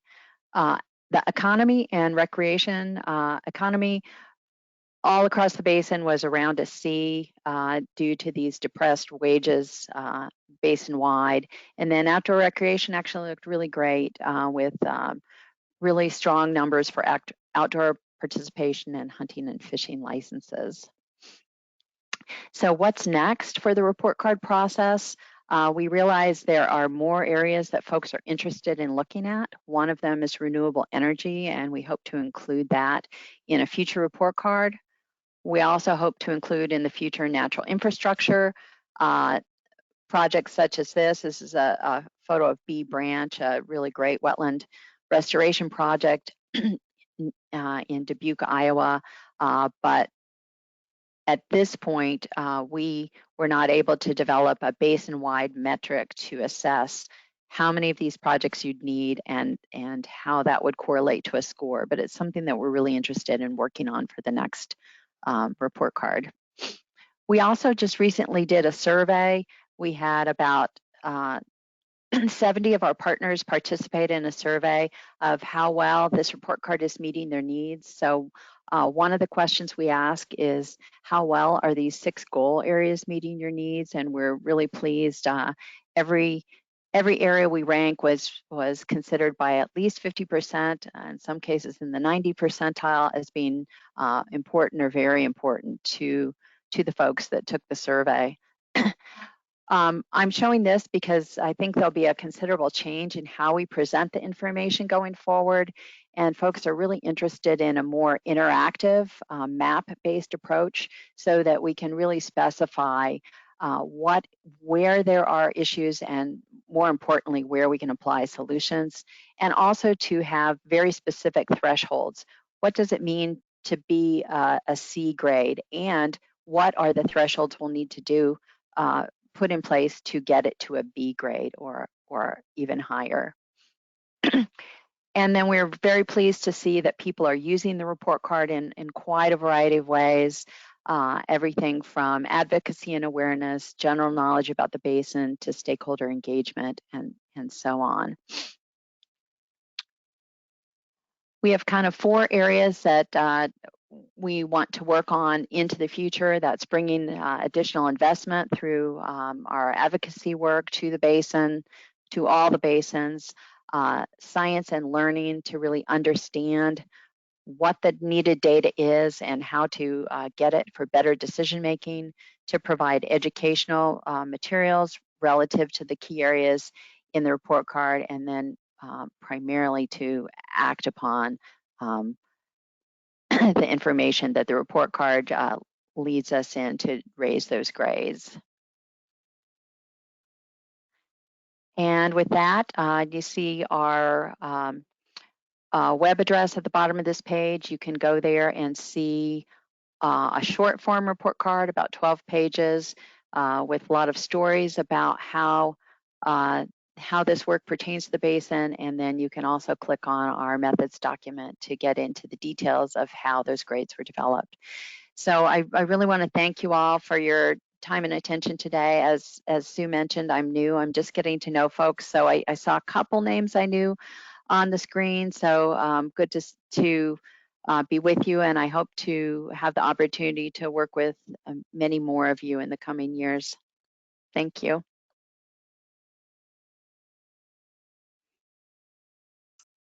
Great, thanks so much, Kim. Any questions for Kim? And I'm sure she'd appreciate you reaching out directly to her anytime you have anything that you'd like to run past AWI. Absolutely. Great. Well, good. Well, thank you very much for that update. And I think the report card's a good snapshot or way to compare. So thank you. Thank you. We'll move on next to the resolution for supporting stream gauge funding. I guess, Scott, would you like to take the lead on that? Yes, thank you, Chairman. First, I'd like to thank the USGS for the work they do in maintaining the stream gauges and the data associated with them. The work we consider it invaluable, not only to impact compliance, but also for any projects, a variety of projects that happen throughout the basin. So again, I would like to thank the USGS. With that, I'm going to read the resolution, and bear with me, it's a little lengthy, but we believe it needs to be put out there. So resolution of the Red River Compact Commission regarding the funding of stream flow gauges. Whereas the Red River signed in 1978 and approved by Congress apportions the waters of the Red River Basin between the states of Arkansas, Oklahoma, Texas, and Louisiana. Whereas the 4 states have worked cooperatively together to develop and maintain the stream flow gauging network necessary to administer the provisions of the compact. Whereas the cooperation and the establishment of this gauging network has resulted in the administration of this compact with minimal controversy and no interstate litigation. Whereas the apportionment and calculations required to administer the compact necessitate the maintenance of stream flow gauges along the Red River and its tributaries at critical locations to measure the flow of water. Whereas it is critical for the administration of the Red River Compact that these stream flow gauges be maintained. Whereas the U.S. Geological Survey has historically entered into cost share agreements with cooperators to maintain a nationwide stream flow gauging network through the USGS Cooperative Water Program, now known as Federal Priority Stream Gauges, operating under the Groundwater and Stream Flow Information Program. Whereas the USGS established goals to satisfy minimal national stream flow information needs with the intent to support these gauges entirely with federal funds. Whereas a priority goal of the USGS GWSIP is to meet legal and treaty obligations on interstate compacts in international waters. Whereas the stream flow gauges necessary to administer the Red River Compact qualify under this priority goal for full federal funding under the USGS GWSIP. Now there be it resolved that the Red River Compact Commission requests that Congress fully fund the USGS GWSIP gauges associated with the Red River Basin and Red River Compact, and the USGS place a priority on funding these gauges under this program. Further resolved that federal for the USGS GWSIP be restored to ensure the 50-50 cost share funded activities with localities and states and fully fund the high priority federal stream flow gauges, historically referred to as the National Stream Flow Information Program. Be it further resolved that a copy of this resolution be sent to the members of the congressional delegations for the states of Arkansas, Oklahoma, Texas, and Louisiana, the Secretary of the Interior, and the Director of USGS. And there are spaces for all the commissioners and the federal chairman to sign.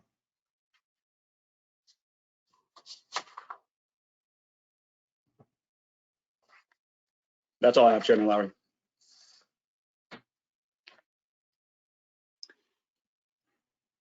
Great, thanks, Scott. Any questions on, I guess, the substance of the resolution? I think it's pretty similar to what we've done in the past.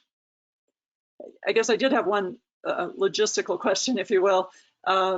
based more because we're not all in one room and can't pass these pieces of paper around. I believe what we did last year was just put one signature block for me, and then we had some language that said, representing the other commissioners of the compact, and then just listed your names and states. I guess I just wanted to run that by to see whether people were comfortable with taking that approach again rather than mailing this 8 times.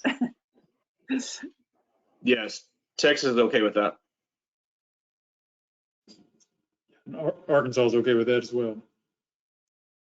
Louisiana's fine. And Oklahoma's good too. Sounds great. Great, thank you. Okay, so I'm sorry, maybe Scott, you and I can, or Andrea, we can work together to just, I can probably send you the language from last year's, and then we can get that taken care of. And I think traditionally each of the 4 states have taken care of the transmission to their respective Senate and congressional offices, and then I have taken care of the copy that gets sent to the USGS various spots, if you will. And I would suggest perhaps OMB would be another good place to also copy with the resolution. So, I would entertain. I was going to say, you just let me know what you need on that. I'm happy to do whatever you need to get these things disseminated. Okay, great. Thanks, Andrea. So this probably should have a motion. So do I hear a motion to accept this resolution?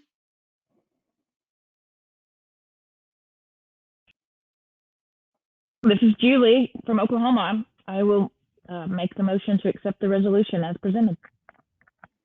Okay, thanks, Julie. Is there a second? Pat Landry, Louisiana, we second. Okay, thanks, Pat. So again, we'll do the only say if you have a concern, anybody who would not like to see this resolution move forward. Okay, hearing none, we will, Andrea, I'll get with you and get the resolution finalized, and then we'll get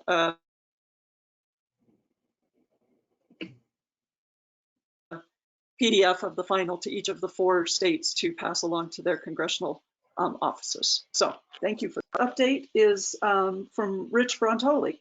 So Rich, I think you had submitted a report, but we'll hear from you for the highlights. Thank you. I thank the commission for the opportunity, and I am only going to address a couple items.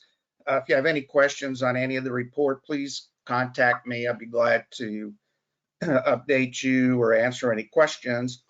I am Rich Brontoli, Director of Red River Valley Association. I am a nonprofit organization, and we work water resource projects on the Red River in all 4 states. One thing is I am going to get with Vicksburg District. They're the ones that have the projects in Louisiana and Arkansas, and they should be in on these meetings and give a report like Mike did. So I'll work on them for next year. The first thing I wanted to discuss, Mike talked about the president's skinny budget. It was $6.8 billion for the Corps, which is the most the Corps of Engineers has ever received from a president's budget. However, the details, we'll have to see, what happens with the details, what gets funded. Their language that they have supports navigation and commercial navigation. So we'll see when the detailed budget comes out. I do want to make a comment on earmarks that was talked about a little earlier. From my understanding is the House is looking at 1% of discretionary funding, which is about 1.5 trillion. So 1% of that isn't much, and that's across all appropriation bills. So we tell our delegation and drive home to them, it is their responsibility to do 100% of the federal appropriations. The last 10 years, they've given up that responsibility to the administration, and we remind them that that is their responsibility for 100% like it used to be. The only other comment on in Louisiana as far as navigation is the Vicksburg district did not get an adequate amount of O&M for maintenance dredging in the navigation channel. So they know that the river's been 2 to 3 foot above pool, moving pretty good. We haven't had to dredge. But as soon as the river comes down and the Mississippi comes down, which impacts below Lock 1, there will be a need for dredging, especially if the lock approaches. So the Red River Waterway Commission, which is a state agency dedicated, they are the local sponsor for the navigation project. They've started the process for contributed funds. So if the Vicksburg district does not get additional adequate funding for dredging, they may step in and contribute funds to ensure navigation continues on the Red all the way to Shreveport Bossier. The next thing is moving up the river, navigation into Southwest Arkansas. Commissioner West mentioned the feasibility study. At this point, we're waiting for the Arkansas delegation to adjourn and see if we get funding to initiate it. We're talking about a $3 million 3-year full feasibility study. There's 2 options. One is you cost share it with the federal government, with the Corps of Engineers. However, we don't see without earmarks that the administration would fund continued navigation projects that really can't maintain what they have. So we're looking to do what's called a Section 203, in which the local sponsor would be the Arkansas Red River Commission, would totally fund the project or the study, and we would provide the Vicksburg district funds to do technical assistance along the way to make sure we meet all the federal requirements. And once the study is completed, we would actually have a federal approved project signed by the Assistant Secretary of the Army for Civil Works. Then we can decide how to move forward into the design and construction. So we're looking at 1/2 of the $3 million coming from Arkansas, and the other half is going to come from partners in Louisiana, like the Red River Waterway Commission, the 2 parishes, the 2 levee boards, Caddo and Bossier. And the reason is Lock and Dam 6, which is the next lock and dam, is right going to be north of Shreveport Bossier. And that is a great benefit to this region because it's going to give them a pool all the way to the Arkansas line for those parishes for water supply, for recreation, navigation, and just alone the construction of the lock and dam. So actually the Louisiana partners have agreed that once Arkansas comes up with their half, they would pitch in for the other funding to complete a feasibility study. So we're just waiting now to see what happens at the conclusion of the Arkansas legislators. The next project I want to talk about is the chloride control project, and you heard Mike talk about it not being funded. There is a company, GEM, who wants to put in solar ponds. And these solar ponds create electricity, power.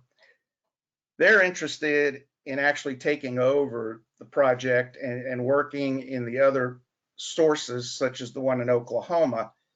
And we've been having a number of meetings. They have the funding to do their pilot projects to get it started.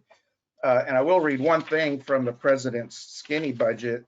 It says, discretionary request supports core efforts to accelerate and improve the delivery of water resource projects through greater non-federal participation and by removing barriers that prevent state, local, and private parties from moving forward with investments that they deem priorities. So we have a willing company. We're working with the Tulsa district real close, and we're hoping that they can get a pilot program initiated this year so they can prove the value of the solar ponds. And that may be something in the future, once they get started, if you wanted a little briefing on solar ponds, we could do that.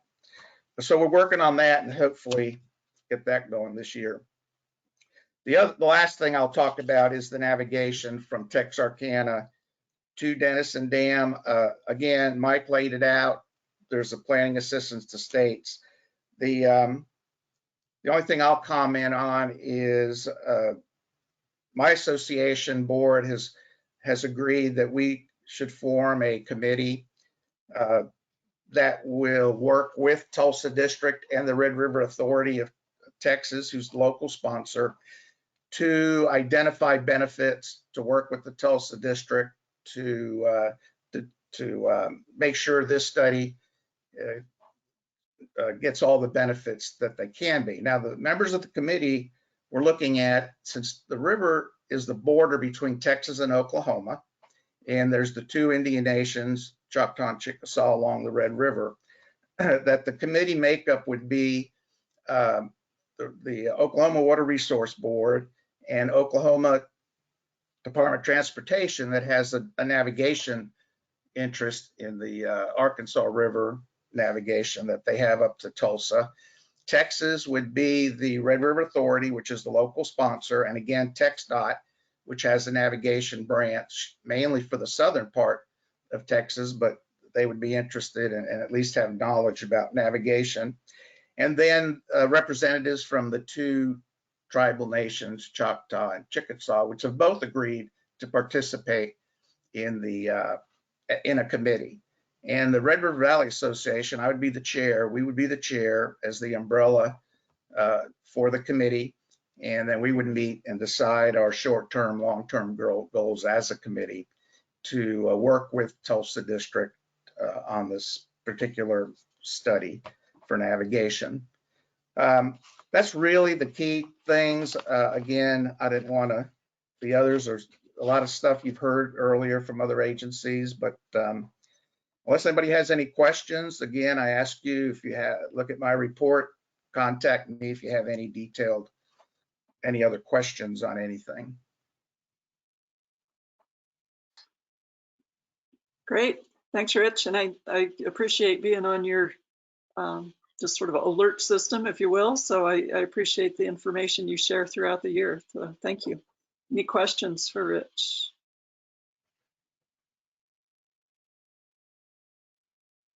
Okay, we look forward to continuing to hear about these projects and this, was it GEN, that private entity winds up, we'd like to hear more about that. So thank you. Yep. Okay, moving on. I just sort of came to the realization that I perhaps read more into some correspondence that I had with Laura Ashley Overdyke.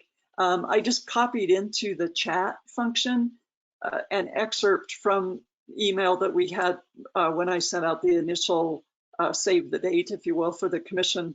And I guess I read that maybe she wanted to make a full presentation to the commission, but maybe she just wanted folks to know about these flood planning groups that are ongoing. So I've copied that in. The couple of websites that she referenced are in there. I guess, are there others on the call who would like to speak to these topics?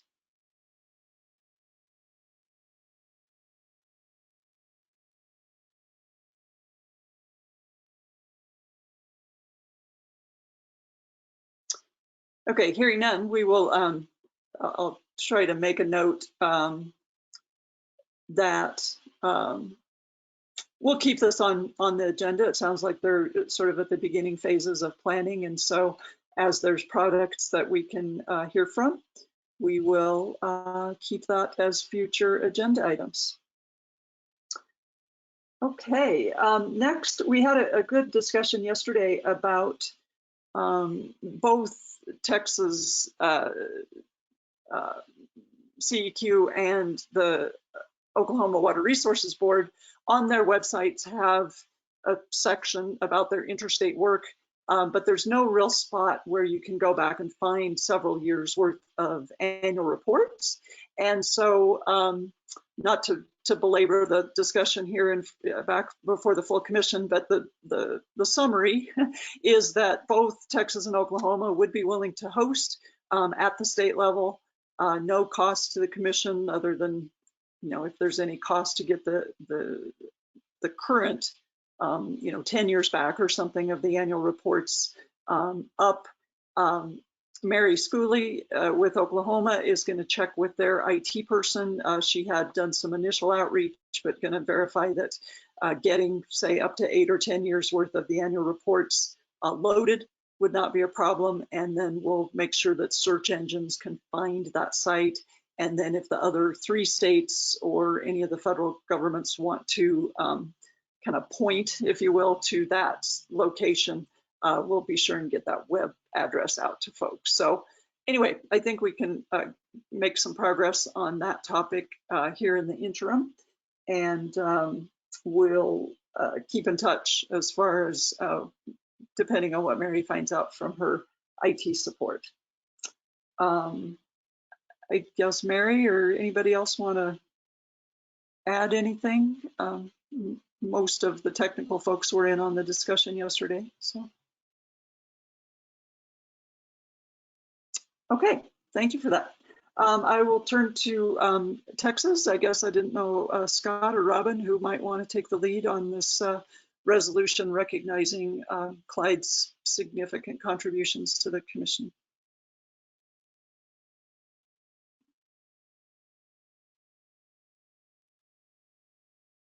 This is Robin. I'd be happy to do this. Thank you, Robin. We have a resolution of the Red River Compact Commission, and I'll just read it to you. Whereas Clyde Moody Seidman, born November 26, 1958 in Sherman, Texas, was a purveyor of Texas history, self-anointed cowboy, avid gun enthusiast, legendary lawyer, loving husband, father, grandfather, son, brother, uncle, cousin, and friend. Whereas Clyde's 35-year legal career earned him the well-deserved recognition of being one of the top lawyers in the state of Texas. He was dedicated to the rule of law through the preservation of the 7th Amendment to the United States Constitution and its guarantee of trial by jury.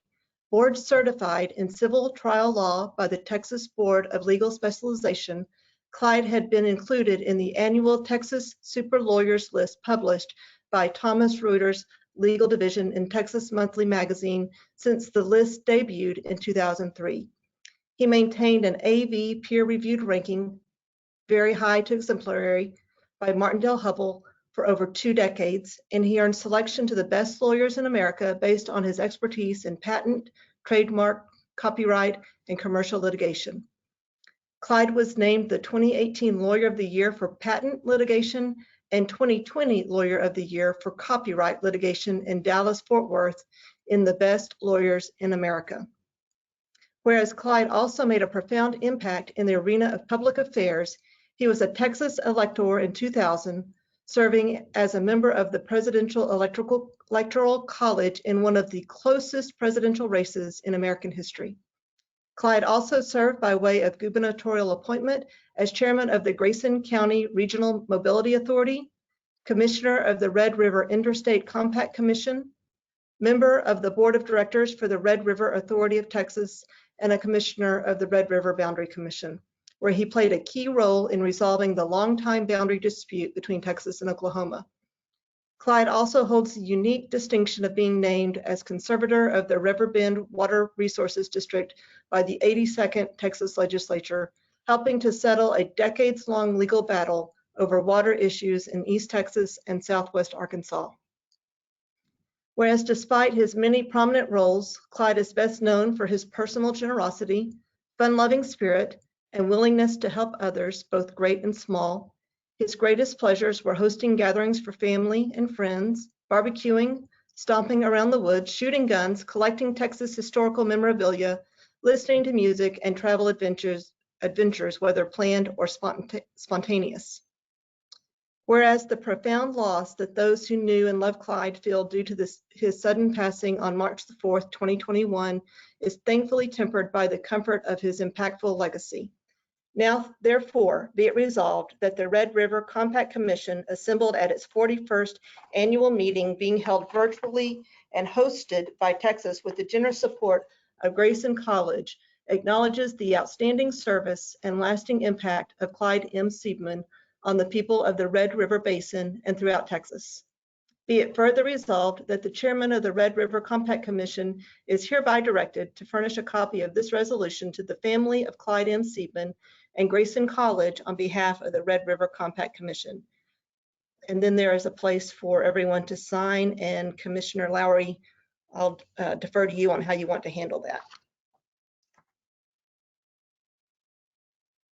Okay, thank you very much, Robin, and thank you for just a way to memorialize all the huge impact that Clyde had on the commission. I guess it would be fantastic if we could all put our pen to paper to memorialize this, but given our virtual reality, I guess I'm wondering if it makes sense to handle this resolution the same way that we did the USGS, but I'm certainly open for discussion on what you think's best.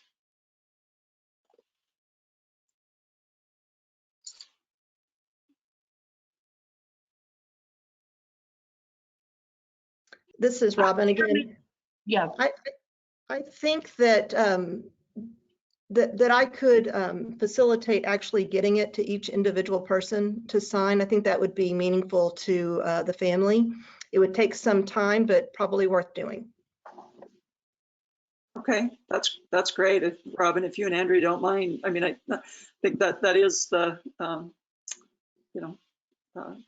like I say, that will mean a lot. So thank you. So I guess as commissioners get it, if you could, kind of turn that around, I presume there'll be some instructions on how to send it on to the next person. So thank you for taking care of those logistics, and thank you for developing the resolution. Because Andrea, did you have anything else to add there? I was just going to say that, we can maybe just secure an electronic signature that we could take and paste on there, cut and paste and put on to the resolution if the commissioners would prefer to do it that way. Or as Robin, said, we can certainly send it out to each person, for an original signature as well. We're happy to assist as needed. Well, if people are comfortable with sharing their electronic signature with you, maybe Andrea, that would definitely just be easier for folks. So, so how about we just do a follow-up email maybe after we get done here and ask people to send their electronic signature to you, and then we'll just follow up with anybody that doesn't happen to get that done in the next week or so. Sounds great. Thank you. Perfect. No, you bet. That's a good solution, I'd say. So okay, I know we're getting up against the lunch hour here for folks, so we'll move on through new business. The annual report, I believe we have two that are in some progress. So 2019 is just about ready to finalize, I believe. I don't know if Mary is still on here. Yes, Mary, I assume still. Yes, it's completed and been transmitted. It's uploaded on our website. So, okay, perfect. So done copies on a CD. I'm going to be making some for Arkansas. So let me know, and I could be happy to make any copies anybody needs of the CD. You can print the report. If you need a paper one, I can make one for you. Perfect. No, thank you. I think as we transition to fully electronic, we're still learning our way around this. So thanks, Mary, for all your hard work in getting that done. So 2019 is put to bed, if you will, other than if anybody does need a CD, please contact Mary directly. And then 2020, now with the completion of the meeting and us approving the minutes, then I can work with Andrea to get the, the transmittal pages signed and get my electronic signature added onto those, so we can make progress on the 2020 annual report as well. So any other questions there or anything anybody'd like to add? Scott, I see your microphone on. Now it's off. No, I was basically going to say what you just said, so we're good. Perfect, dandy. Okay, are we ready to move on to the commission assignments? And here, I think if I kept okay notes, I think the legal committee was the one where we do want to give a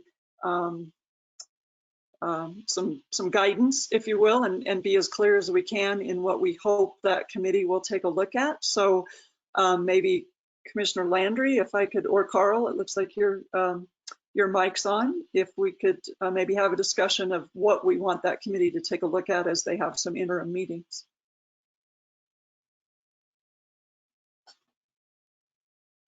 Chairman Lowry, I think you articulated the question very well.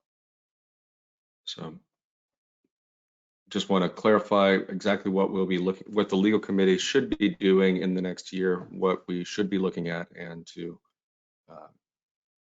have that officially before us with sort of clear marching orders.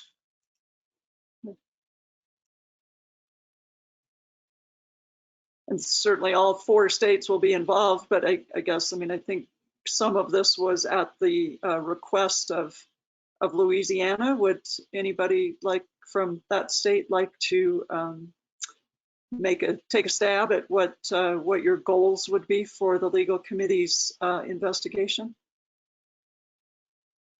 I guess we should. This is Michelle Hall. I think what we need to look at is still the same issue from last year, which was there are some areas. I didn't see the name of the river off the top of my head. The Best. Some areas on the Best where we need to take a look at how we can implement the compact at the Arkansas and Louisiana border. How Arkansas can enforce compliance of the provisions of the compact, I guess. Is that, sorry. Is that right? Yeah. Yeah.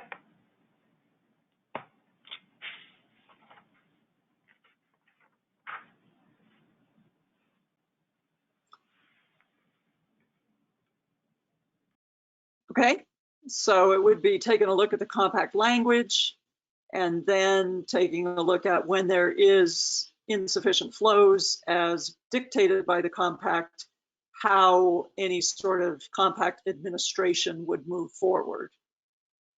Looking primarily at the BEF and primarily at the Arkansas, Louisiana volumes in the compact. Is that a fair summary?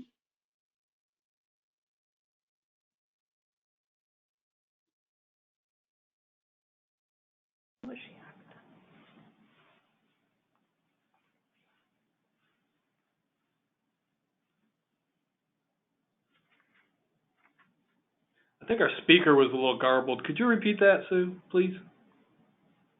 Was saying that the sort of the marching orders, if you will, to the legal committee would be to look at the compact language and take a look at when the volumes as dictated by the compact are not met, then take a look at what Arkansas's I guess what is available to Arkansas as far as compact administration, or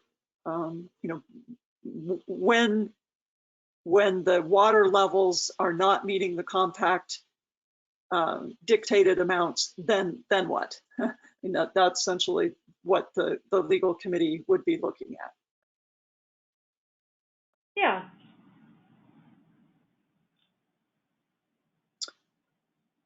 Okay, I guess any questions from the other legal committee members? I know it's still not real drilled down, but we want to give you some flexibility to be able to look at kind of any and all impacts as well. So.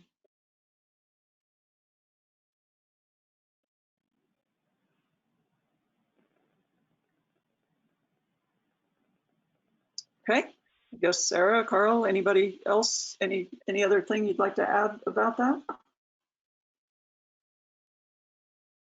I appreciate that very much, Chairman Lowry. I think that gives us a good framework.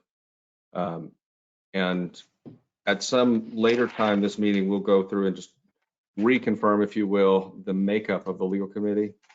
I know that I threw a curveball by coming in at the last minute, but it might be helpful just to make sure that we know who the point person is for each state, just so we get this set up. Okay, well, based on the names I still see on the screen, I guess Michael for Arkansas, Sarah Gibson for Oklahoma, and then Michelle Hall for Louisiana. Perfect.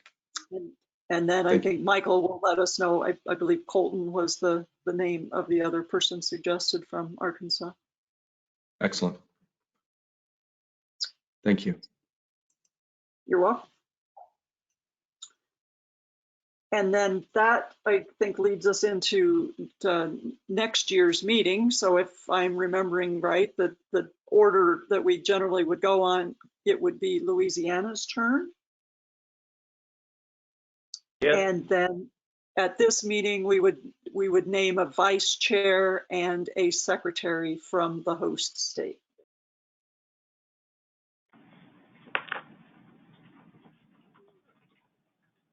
Sue, this is Pat Landry in Louisiana. We would certainly welcome hosting for next year, and we would probably look at the Shreveport-Bossier area to do that. Had we talked about a particular date? 26th and 27th, I think it is. Like the 26th and 27th of April, something like that. Okay, which would be a Tuesday and Wednesday. Okay. But Sue, getting back to the naming, Louisiana would need to name a couple of people from our state to, for what particular positions would that be? Yeah, right. I believe the way it happens is what's called the vice chair and the secretary. So the vice chair would essentially be the one who I would work with on developing agendas, getting the logistics out, those sorts of things.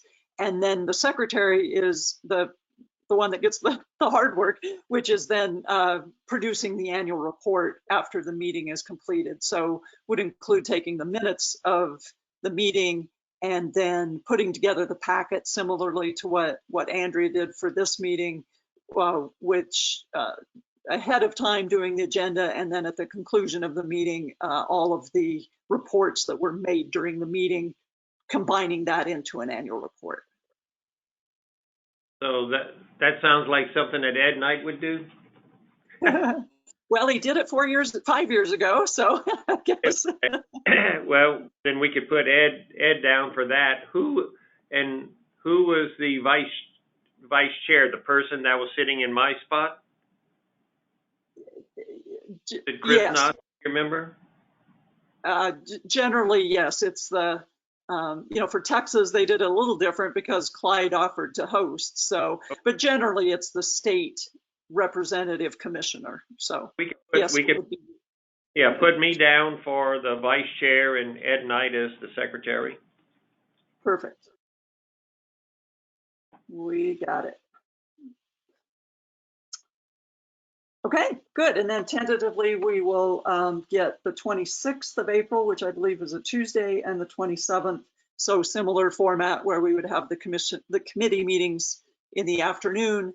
Hopefully, we will see each other face to face, be able to have a joint dinner, and then have the full commission meeting on the morning of Wednesday, the 27th. Does that sound good for?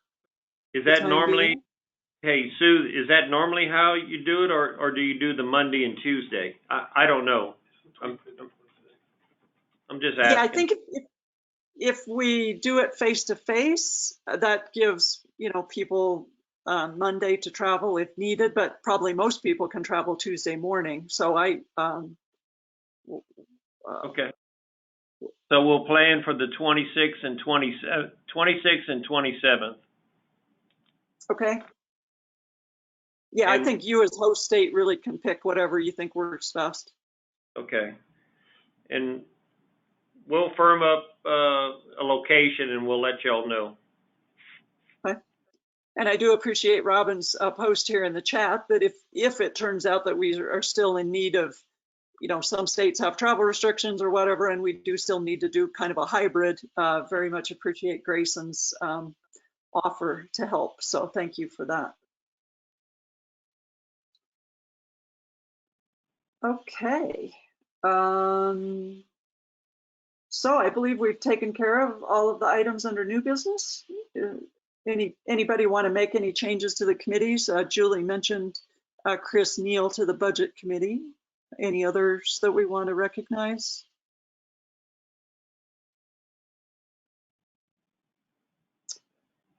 Okay. Is there any public comment?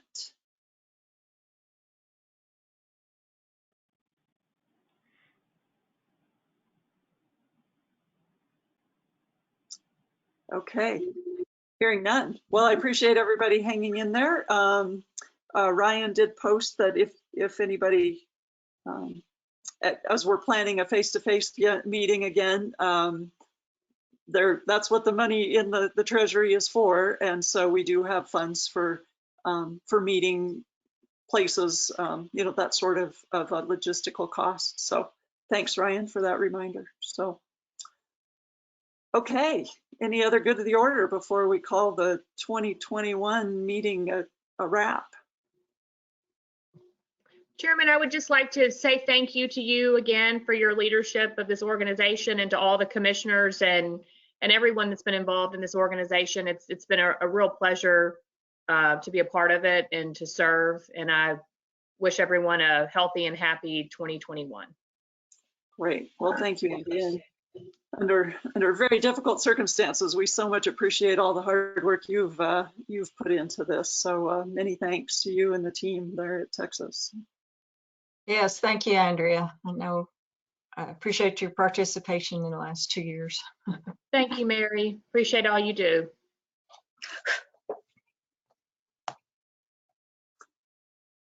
Okay, I think I will take the chairman's prerogative and say that we are adjourned. So thank you, everybody, and good meeting, lots of good information sharing, and hopefully we'll get to see everybody's smiling faces in person next year. So thank you all. Thank you. Thank you, James. Thank you, Sue. Yes, thanks, James. Bye, everybody. Great to see everyone. Bye. Thanks, guys.